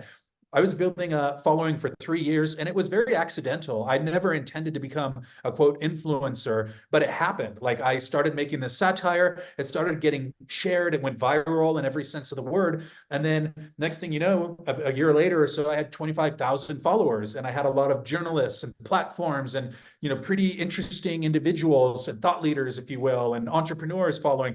And then just boom, like that, the switch got flipped. And it was like, I got a message saying you have violated the community guidelines of Instagram, permanent disabling of the account. And I appealed, and immediately it was gone. It's all AI, I came to learn. It's not even people. It's like some kind of sensor, and these can change without warning. And then you don't really get an explanation for what exactly you did, or, so I've been going through that process, and it comes with the territory. It happened on TikTok, but I guess what frustrated me is I feel like I literally achieved the dream of so many people with no gimmicks, just by organically popular content.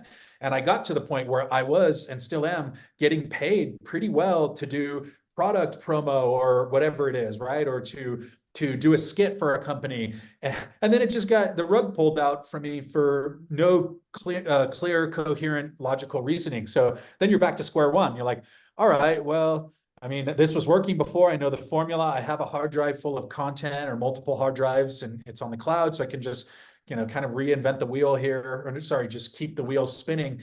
And but I will say it's kind of unfair in a sense that you learn, not that the world's supposed to be fair, I recognize that, but that if you spend tens of thousands of dollars a month in advertising campaigns with these platforms, then they'll protect you. So again, it's this pay to play dynamic. And I've been told that perhaps why I was pulled from the platform is because I wasn't paying them and I was making money. But again, it was like, why not just give me a warning? Like if I had, it's like, what kind of society are we creating? Like if you can imagine a kid in school, right? If you're like, this kid's a little bit unique and they very much have their own energy, and then boom, permanent timeout, you're done. And you don't even give the kid a chance to correct their behavior or to play by the rules, because what are the rules? Like the rules are shifting so constantly. There's moving goalposts, and that's kind of where we're at right now. And I think it serves to create this broad cultural confusion. And if you look at a platform like TikTok or Instagram, yeah, there's some great content. There's great creators, no doubt. There's also a lot of like absolute garbage that gets pushed in the algorithms. Like TikTok is especially asinine for this. There's these various challenges that go around. Nobody even knows half the time where these challenges start. One of them was for high school students in the US to destroy the bathrooms at their school. Okay, how is this not a violation of community guidelines? You had tons of videos of people pulling the sink out of the wall, clogging the toilets intentionally. This is a very questionable sort of social engineering that's happening. There was the big Kia plumbing challenge. mafia. Big plumbing. Well, the Kia challenge that went viral. That literally showed how to exploit a design defect in Kia's manufacturing the car Kia between 2015 and 2019 in the US, where you could pull a part of the steering wheel or dashboard off, and then you could start hotwire the car with a USB charger, essentially. And then you had a ton of kids all over the country, like thousands and thousands, doing this Kia challenge, to the point where various insurers wouldn't even cover those models of Kia because they were getting broken into so often. But my point here is being like, why are these things okay or being pushed? Why is the algorithm showing me a viral video of an obese man surrounded by, hundreds of McDonald's wrappers, and that has 3 million views? But when I do satire about mushrooms, ooh, that's dangerous. Like it's clearly there's a questionable agenda in place. I don't know if there is one secret shadow society or whatever, or if it's just chaos happening. Either, I don't try to speculate too much on the under the hood dynamics of what's going on, other than the fact that this seems ridiculous to me, that if I come out and tell people about, eat 2 grams of mushrooms in the forest with some friends, you're going to have a great time. Somehow that is in violation of community guidelines. But these other ridiculous, dangerous, one other example, because I study it a lot, but there's a channel on TikTok that's very popular where it's just this Russian guy who just pounds Jack Daniels to the point where he's blackout drunk, and then just like eats the nastiest food and it's all over his body. And it's like, we're okay with this messaging. And not only are we okay with it, the algorithm is pushing it. But any of this other stuff is just a no-go. And then the audacity for the gatekeepers to tell us it's because they're concerned about our health. The FDA just published something or said in a meeting recently that they're concerned about subject vulnerability during psychedelic therapy sessions. Okay, but we're not concerned with binge drinking. We're not concerned with tobacco. That's not a scheduled product. We're not concerned with red line neighborhoods in the US that only have Taco Bell and McDonald's that people can afford, so on and so forth. Again, it's just these incredible inequities, incredible disingenuousness, that we have these, loving gatekeepers working for various government affiliated organizations. You can't have decrim psychedelics in California because we're concerned about your mental health. Meanwhile, on your timeline, here's a bunch of videos of war in real time and people getting blown up. Here's a bunch of videos of binge drinking. Like, you can't convince me that the powers that be are actively concerned about people's mental well-being. And that's why we're being kept from being legally allowed and protected to grow our own mushrooms. 100%. 100%. Yeah, it's there is this weird paradox. And I was thinking there as we go through that, I was like, yeah, how is this happening? And it is because it's an algorithm. the algorithm only knows what it's been programmed to know. People have this misconception that the AIs, yeah, you have adaptive AIs that learn, but they still only learn from their base model, and they are highly, what's the word, corruptible by influence, whether it be conscious bias or not. Think of like the double slit experiment. We literally are changing the nature by the way these things work by our observation and interactions with them. But if you then, oh, fuck you, brain, don't fail. I just lost my train of thought. I'm amazed we've kept it together so well so far. Personally, I don't even know what I'm talking about. No, we've done good with it. What the hell was I going with? Oh, like social media censorship and shit. I think I'll jump further into this thought rather than trying to capture where I was before. Um, Yeah, it's an oddity. Oh, that's right. I was thinking about the algorithm. I'm back. We're back here. So I was thinking about sort of the algorithm because it's not a human eyes. A human eyes could then go, oh well, this video appears in front of me. What is it? It's a person eating food. You haven't programmed the thing to go, I think this person is morbidly obese and the amount of food is too much. So the algorithm goes, there's nothing to pick up there. It then goes, oh, there's McDonald's wrappers. It's one of our advertisers. Definitely don't censor that one. And so there's all sorts of means by which the algorithm, whereas it's taught every reference of any psychedelic mushroom's name, psilocybe, whatever, or cannabis, or any of these keywords, and it goes automatically, it has to go into the secondary filter, and then it runs for other things. Does it depict the drug itself? Does the words in the bottom have a price and, the name of the product, or like it runs through these different layers? And it there needs to be, and this is why I asked it about from a point of being a satirist, because I personally like to believe myself an educator on this platform. I write for Weed World and various other outlets and whatever else, but predominantly I sit here every week and we have these conversations. Yeah, I'm highly censored because I'm using these words. I'm not necessarily promoting whatever it may be that we're discussing, but it's by the nature of discussing it that is the problem. And so then when they come in about safety, it's not the action. Safety comes in at the point of action. So you're trying to keep us safe, not from our actions, but from our thoughts. And that's where I think that everyone who doesn't take drugs should get an awareness of this and want to support us in terms of the idea of decriminalizing cognitive liberty. Because if they can do it with these drugs and then keep them so they've got them, but then we don't have them, and the book burnings are increasing and book bans and various other, do you know what I mean? Online censorship with it being a digital passport in a Winston Smith's job, in 1984 seemed quite absurd that he would, change today's news to make it reflect yesterday's news, sorry, to make it reflect today. But then when you click on a link on the BBC and it's like, oh, I'm sure I saw a new, no, I must imagined it. And it's an extension of that. I don't want to say psyop or this. It's like it's you say chaos works. And I feel that these compounds, again, when taken together with conscious intent and understanding of your experience, don't jump in with fucking 7 grams of whatever if you've not touched it before. Be aware.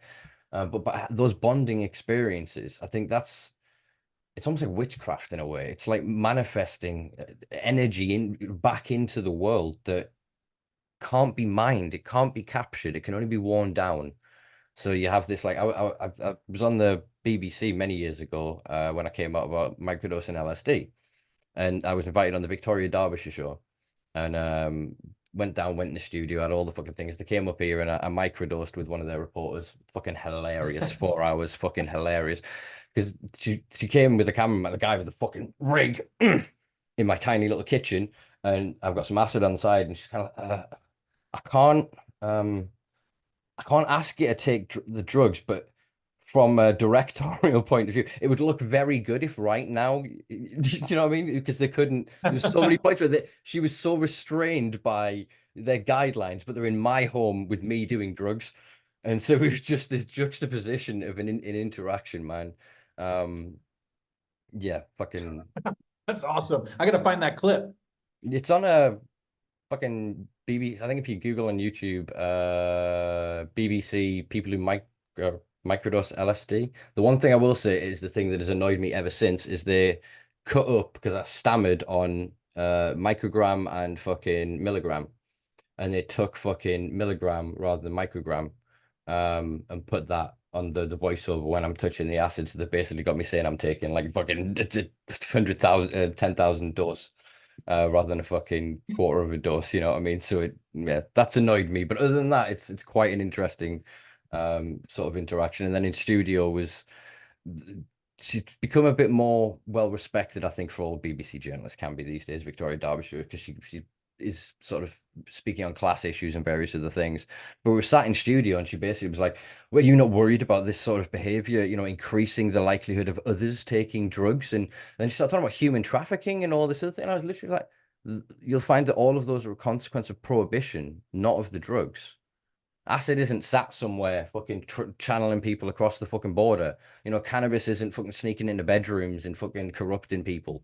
Like these are neutral objects. There is no action within them, and I think we need to demystify the object, but I think respect the mystic element of the experience. And I think what they want to do is one without the other. They don't want to deal with, as some of them are trying to now, like was it Stanislav Grof, or was it it was didn't know it was Rick Strassman, and mapping of like the DMT space, and they're talking about all these different entities and these different things that people are meeting, and the crossover between cultures and people having such similar events. Like the big boys don't want to deal with that. I think they do and they No. don't. Do you know what I mean? They want to, in the same way that Area 51 deals with whatever it deals with allegedly. Do you know what I mean? They don't want it out in the public for us to have that conversation, so they can't have us in fields contacting whatever if it's indeed what is happening. Because again, I've done DMT 100+ times and I still don't have a fucking clue. It's never the fucking same, and I never fucking know. It's just, and because of that, I don't speak on it. I can speak on cannabis because I fucking know cannabis, and there's a lot of science and structure there. Whereas a lot of the psychedelic experiences I've had, I, how the fuck do you speak on them? How do you even talk to them about yourself? You don't. I don't have the language for the colors I've seen, for the shapes that I've seen, for the experiences I've had. There's not emotions to describe those feelings. There just isn't. For so long. Oh, sorry. Sorry, no, go on. For so long, psychedelics really only called out to such a niche demographic of the population. Like, I don't know that they're meant to be mainstream, everybody takes them. And, once upon a time, I also thought that if I could just influence more people and my friends and family to turn on and tune in or whatever, that it was going to have this chain reaction. I don't know if that's the case. Like, I think, some of my best friends have very blissful, happy lives, or they're content, and they're not really interested in psychedelics. I think that there has been just such like a niche demographic of psychonauts who have naturally gravitated towards this experience. So what we're seeing now with like every news outlet blasting it, and the government getting involved in these large companies, and all of the machinations of marketing behind it, I question the direction that that's going. Like, these things don't necessarily need public relations teams. Like, mushrooms have been doing their thing, peyote cactuses and so on and so forth have been doing their thing for hundreds, if not thousands of generations. Why do we now all of a sudden need to, have 900 different websites and blogs and companies trying to push them on people? And that's one reason, like, I've never tried to push any kind of psychedelic or sell anything or, host a retreat or anything like that. I rarely even speak on my personal experiences. As you say, I think there's value in the mystery. I'll occasionally like to share an anecdote, but like, this is aggregated from many, many experiences going back 18+ years.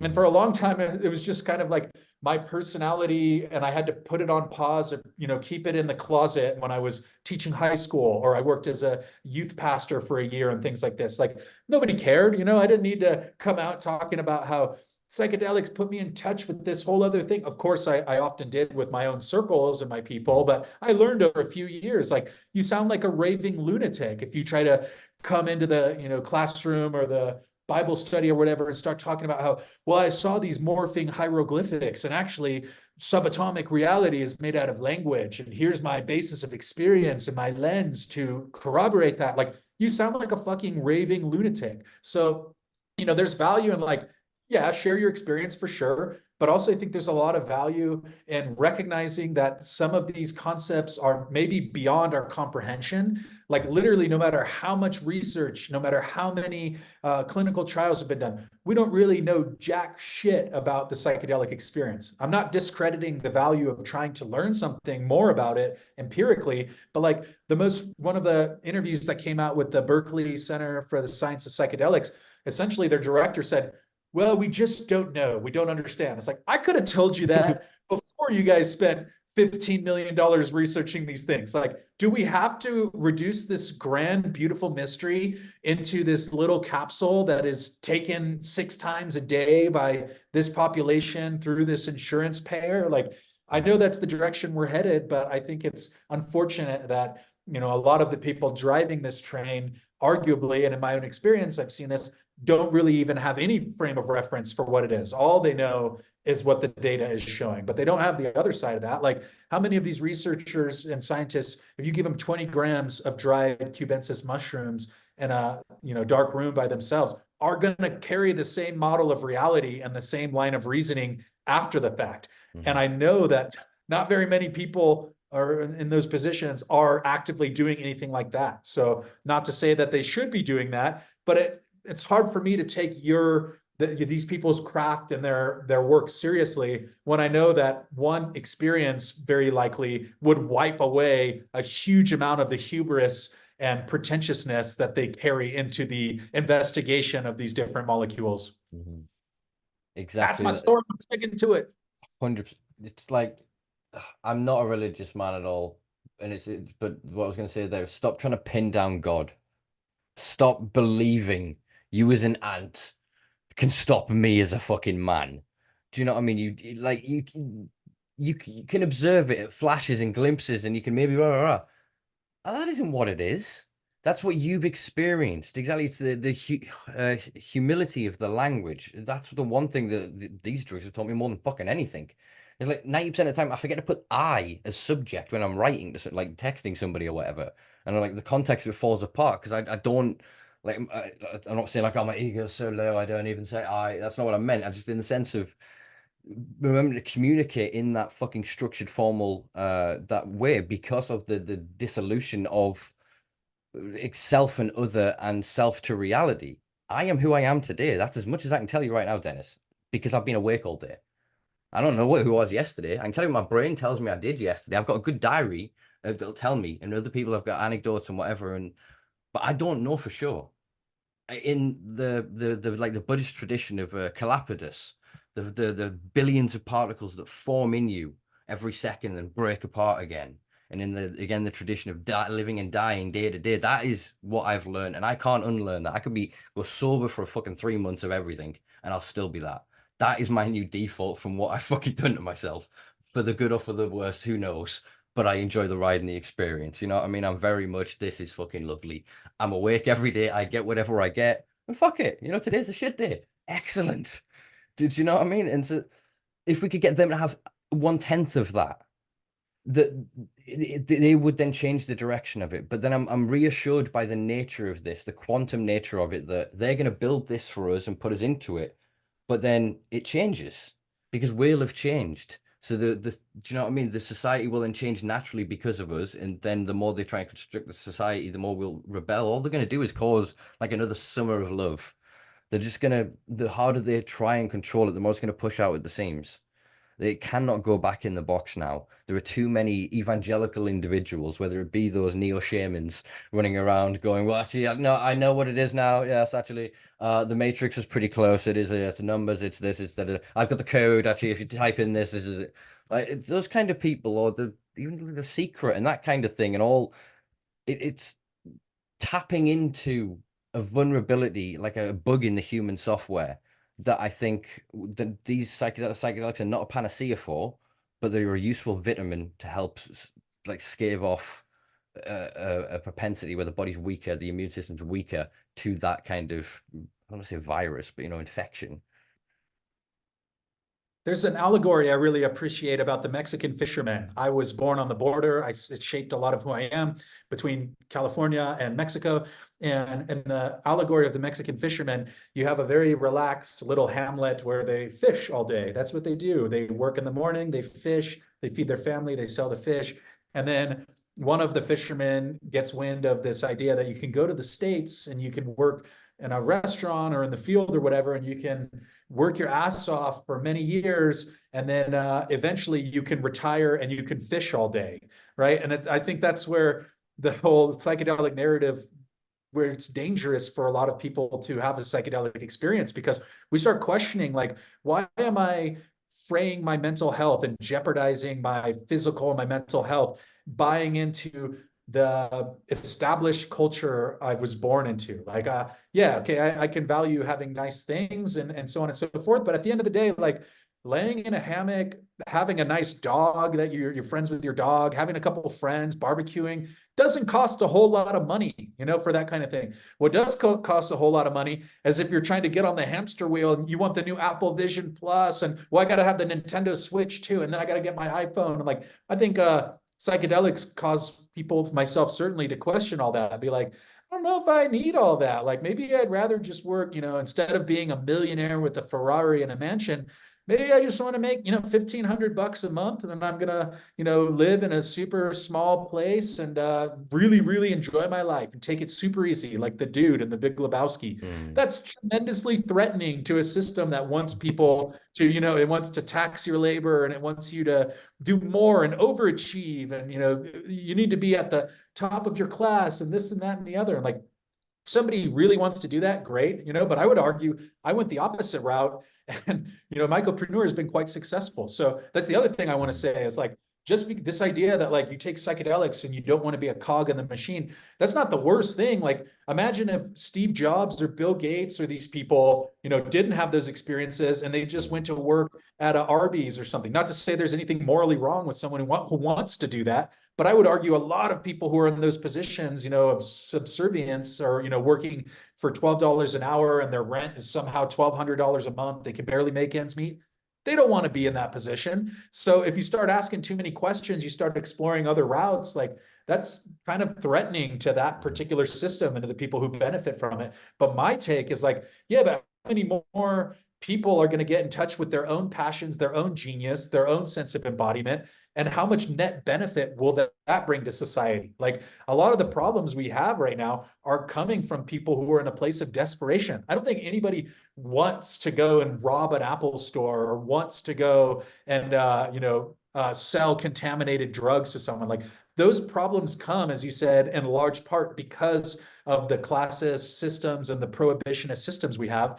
And then I have zero issue with somebody being wealthy. Like, I think wealth can be awesome, but I have seen a level of extravagance and ultra wealth that causes me to question if that is actually its own pathology or sickness. Like, Mm. there are people who just, if you have 3 billion, well, how do I get to 30 billion? And I start personally questioning that narrative, because like, dude, I'm cool with like 300,000. That's lots of money in my book, and like I can do a lot of the things I want to do with a figure like that. But again, if I'm okay with making $1,500 a month and just chilling and gardening and smoking my homegrown weed, well, that's a lot of labor and man hours, that some employer is going to be missing out on.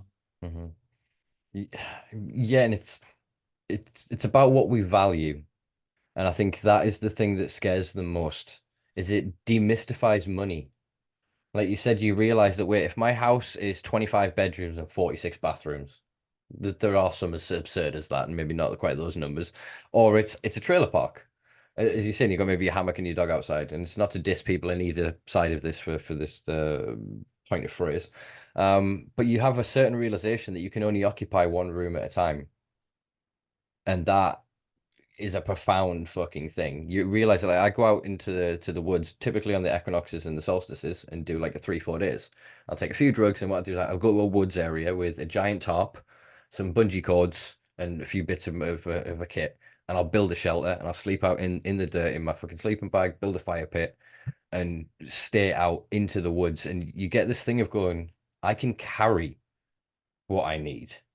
Then when you get those kind of realizations, as you say, are quite dangerous to that system, because we'll always need to participate in it in some form or way. And if the system represented our needs, they would still get their money from us, but it wouldn't be half as what it could be.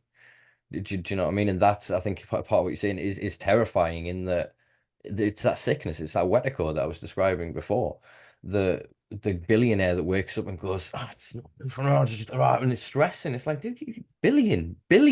Like, yeah, but I want to be the trillion.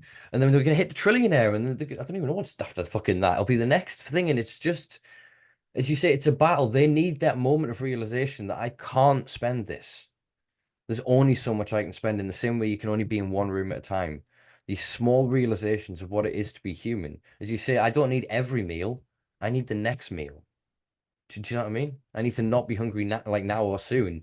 Then from that, we can get the next meal and the next. And they've created such a world of fear and scarcity. And it's an irony that the people with all this money, they're the most scared of scarcity because they live in it. They live in this fear every day and watch numbers fuck around and know that like 10,000 people just lost their jobs and how many suicides that's going to lead to statistically, how many fucking, mortgage foreclosures that's going to lead to, how many families breaking up, how many kids leaving schools, how many friendships, how many. Do you know what I mean? And I think that eats at your soul. And so again, it comes back to, if there's a bullet point for this fucking podcast, it's the people in power. In that Graham Hancock, what does he say? That it should be a requisite for people who want to go into politics to have taken, what is it, like 6 fucking ayahuasca sessions? Like, the Yeah, more. Sorry, go I on. fully agree. And I've met Graham Hancock on several occasions. He's a super nice guy. And he's, there's a lot of these kind of anti-establishment. I don't know if that's a fair word for him, but they have alternative narratives to what's currently accepted. And they're labeled as a threat, and they're Mhm. attacked, their credibility is attacked. But increasingly, a lot of people in those positions are coming, we're recognizing there's a reason that they have a target on them. So there's a reason their work gets buried. It's not because of the quality of the work. It's because it throws into question, this currently accepted thinking, and many people have built their lives and reputations around these shifting sands, right? That are not necessarily accurate. Maybe it's accurate for that time, but yeah. So I think that's a good example. But another example I'll briefly mention is I have a friend where I live who has a very small house up in the mountains and grows a lot of cannabis. And he used to work for Barclays, I want to say, one of the big banks.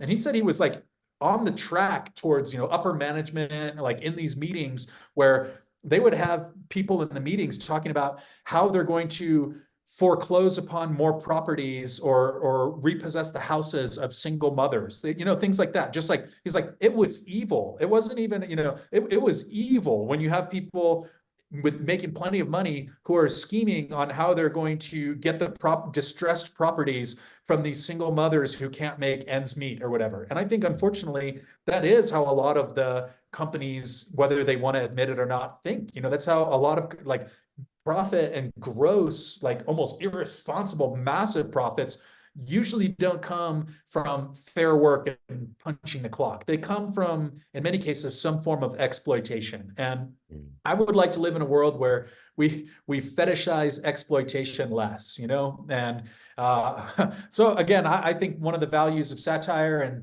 and what I get to do with Mycopreneur is you get to create these fantasy worlds that are so inherently absurd. They're just kind of like a artistic expression that exists in the ether, but maybe they're actually kind of congruent or synonymous with some of the more extreme elements of our actual world we live in. Mm. Yeah, I think it's such important work, and yeah, I'll continue to share. I'm quite aware of the time, so I've got 2 sort of quick questions. My cliched question that I'll ask at the end, and a question I think is quite important, and it is, what's sort of happening in the space that you think that we're not discussing? I'm not saying tell me the thing that you're scared to say. That's not what I'm saying. I'm saying, like, what do you think isn't quite getting enough attention in the space, for whatever reason, Yeah, I've got a lot of takes on this, but the first one that comes to mind is the laser focus on psychedelics and mushrooms as they relate to North America, Europe, Israel, and Australia. If you look at the clinical trials that are happening right now, there's almost no clinical trials or any kind of newsworthy happenings outside of those aforementioned very Anglo-centric, Euro and North American centric places.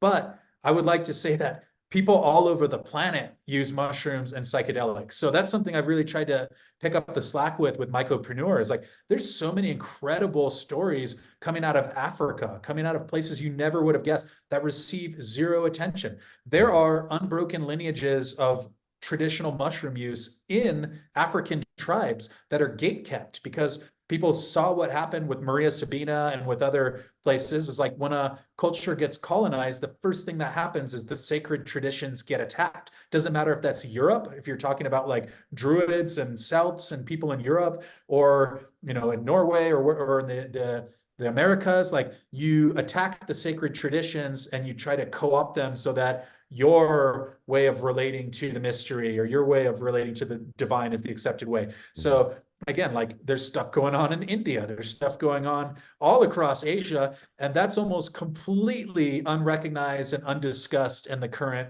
emerging industry. So I think that's one very obvious point. It's like it's a big world. Why are we focusing so much energy and attention on what's happening in the US? And this extends to like philanthropists. And I don't want to name drop too much, but like there was a very well-known philanthropist who is donating a large sum of money to various psychedelic companies and to as a philanthropist, quote unquote.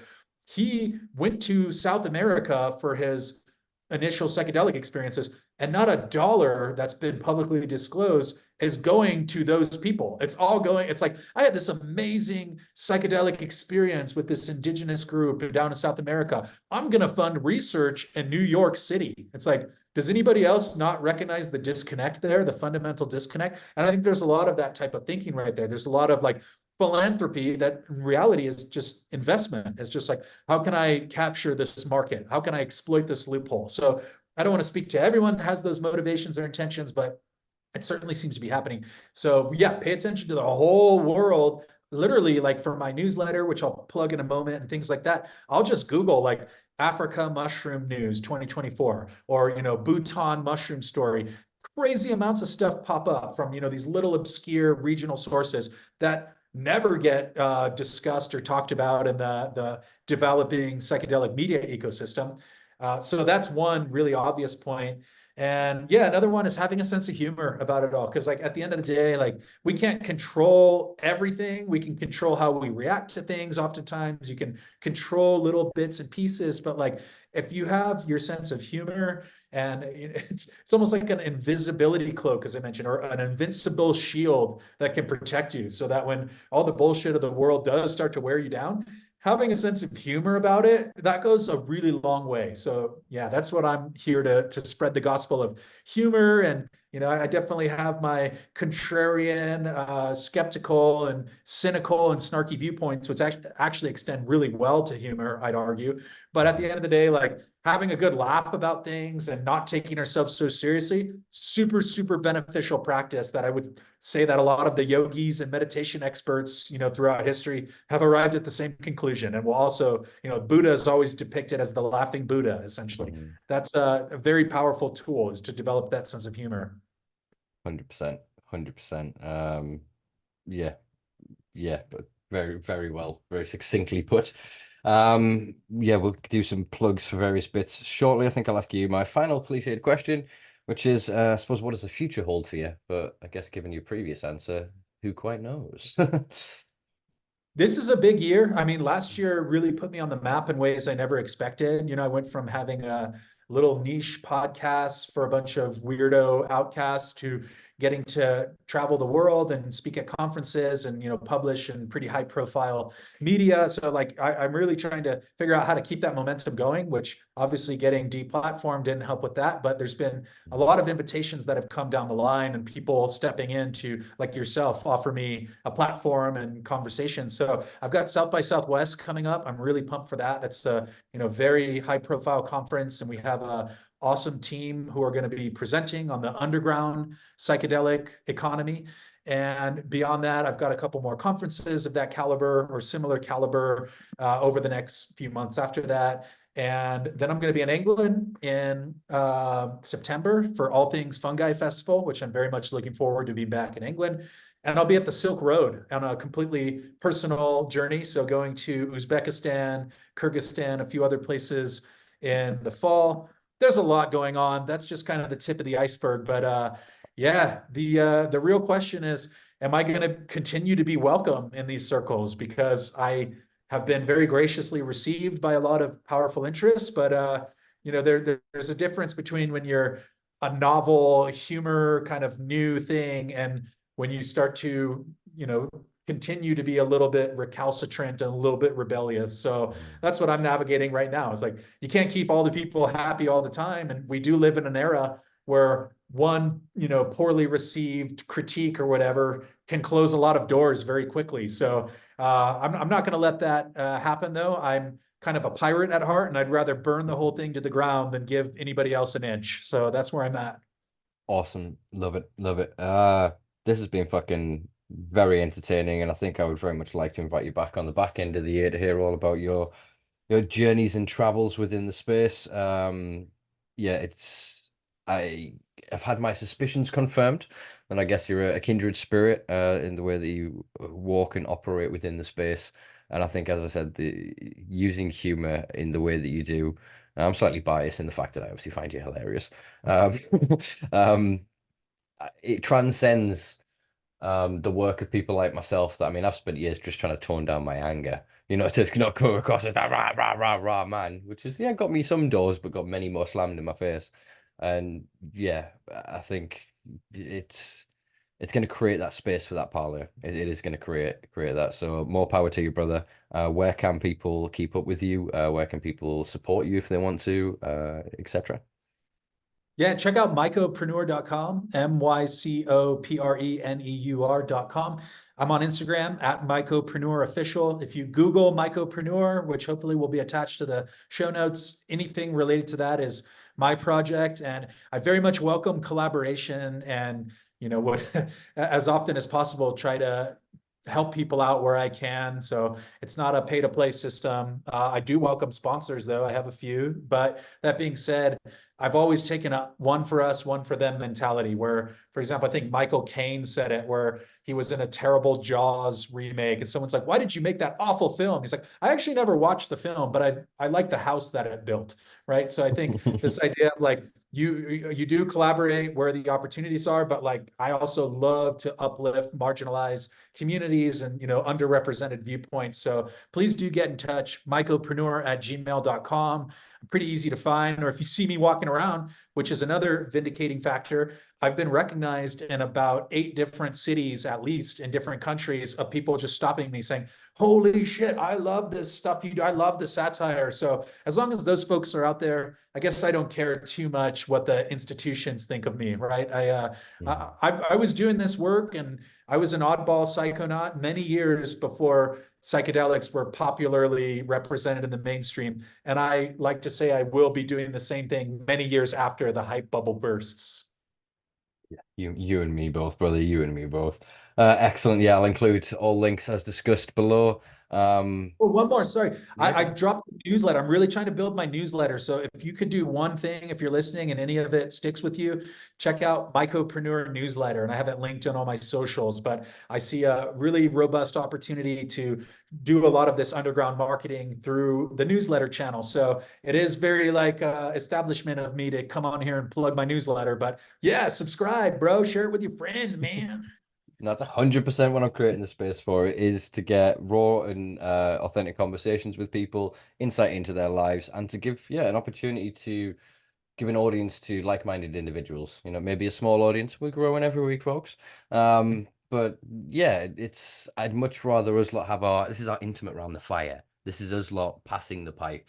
Do you know what I mean? We're sharing and we're growing and developing and moving into that better world. And now with some humor, thanks to yourself. So it's been a pleasure. And yeah, I'll let you go and I'll do some housekeeping. Thank you very much, Dennis. It's been a pleasure. It's been a huge pleasure. Thank you so much. I appreciate everything that you're doing, and I really value the time we had to sit down together one on one and to be continued, my friend. 100%, brother. Only part one. All right. Well, I'm out. Cheers. Thank you very All right. much. Have a Peace and good love, brother. evening. All right. Take it Peace. easy, man. All the best. Bye. Well, there you go, folks. That was Dennis Walker, aka Don Chad, aka the Mycopreneur. Yeah, check out his skits and comedy on his social media. Also, check out a lot of his more serious work in his journalistic and writing capacity. Check out that via predominantly, I suppose, through the website, although he's been obviously published in quite a few major publications, Forbes, High Times, Lucid News. I think he's in-house for Lucid News maybe as well these days. But yeah, sign up to the newsletter as well, so you can keep up to date with everything that he's doing. Definitely going to get him back on again in the future. Probably, if we can't convince him to come on as Don Chad, we'll definitely get him to come on and tell us all about his journey on the Silk Road at the back end of the year. Yeah, so a lot I think was discussed there. We covered some great topics. I think it was great to delve into kind of the corporate capture, the what I see as this kind of gentrifying, this kind of classist co-option of the space. And it was great to talk to somebody who has that kind of lived and living experience and operates and kind of works alongside and with and is connected with quite a few people in that space, sort of on the front lines of it, as it were, in terms of corporate psychedelics, as it were, and the culture as well. So to have both kind of, pardon me, worldviews together, sorry, experiences kind of melded together, I think gives us a really good view of and perception of kind of what's going on over there. Yeah, I'm not going to waffle on much longer. I'm just looking, actually, I think we went through the vast majority of the topics and subjects that I wanted to cover. So I think, yeah, pretty successful podcast in that case then. I did set out to do what I wanted to do. I may have broken something behind my monitors. I'm not quite sure. We'll figure that one out when I stop recording. But yeah, that was a chaotic start, led into some really interesting conversations. I think that's yeah, pretty typical the Simpa Life podcast episode, which if you have enjoyed, folks, please do give us a like, share, a subscribe, a rating, a thumbs up, stars, or whatever it is on whatever platform you are on. Big shout out to quite a lot of new subscribers that have come in from the world of shorts. Thanks to YouTube. I think it's one of the only spaces, fingers crossed, touch wood, that I'm currently not restricted. I've had several shorts blow up, well, for what I would consider for my content, blowing up. So it's great to see them out in the big old wide world. You know, I'm so proud as a father to watch my content get out there and people to embrace it. So yeah, appreciate all the new people. Appreciate always the support. If you really want to support this project, check us out on patreon.com/Simpa Life, where for less than a cup of coffee a month, you can help me keep the many lights on. They keep me illuminated in this hotbox studio looking ever so fucking smoky. I need to really figure out a ventilation system in here. This is probably not that good for my health. Although at least it is all pure cannabis or clove cigarettes. That's how fucking Bill Maher gets away with it, isn't it? That's what we'll say. Yes, YouTube. It's all clove cigarettes. All right. Take it easy, folks. Check us out on social media platforms at The Simpa Life. Check out thesimpalife.com, where I'll be producing more content. I've got a new Spannabis blog up. Check it out. I'll also be doing a new Spannabis journal when I get back. I have various plans for different content. I'm just trying to kind of ride this wave of positive mental health and progress and productivity that I'm currently on. Hence all the shorts clips. We're now up to, fingers crossed, daily content with shorts and clips going around on various platforms. So yeah, any support for that as well is greatly appreciated. Take it easy, folks. If you made it all the way through this in one go, you're a fucking ledge. And yeah, appreciate you. Fucking take it easy, folks. We'll be back next week with, I don't know, somebody. It'd be awesome. You'll love it. All right, peace and love, folks.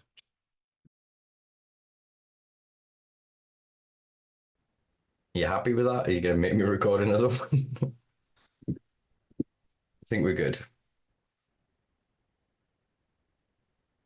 think we're good.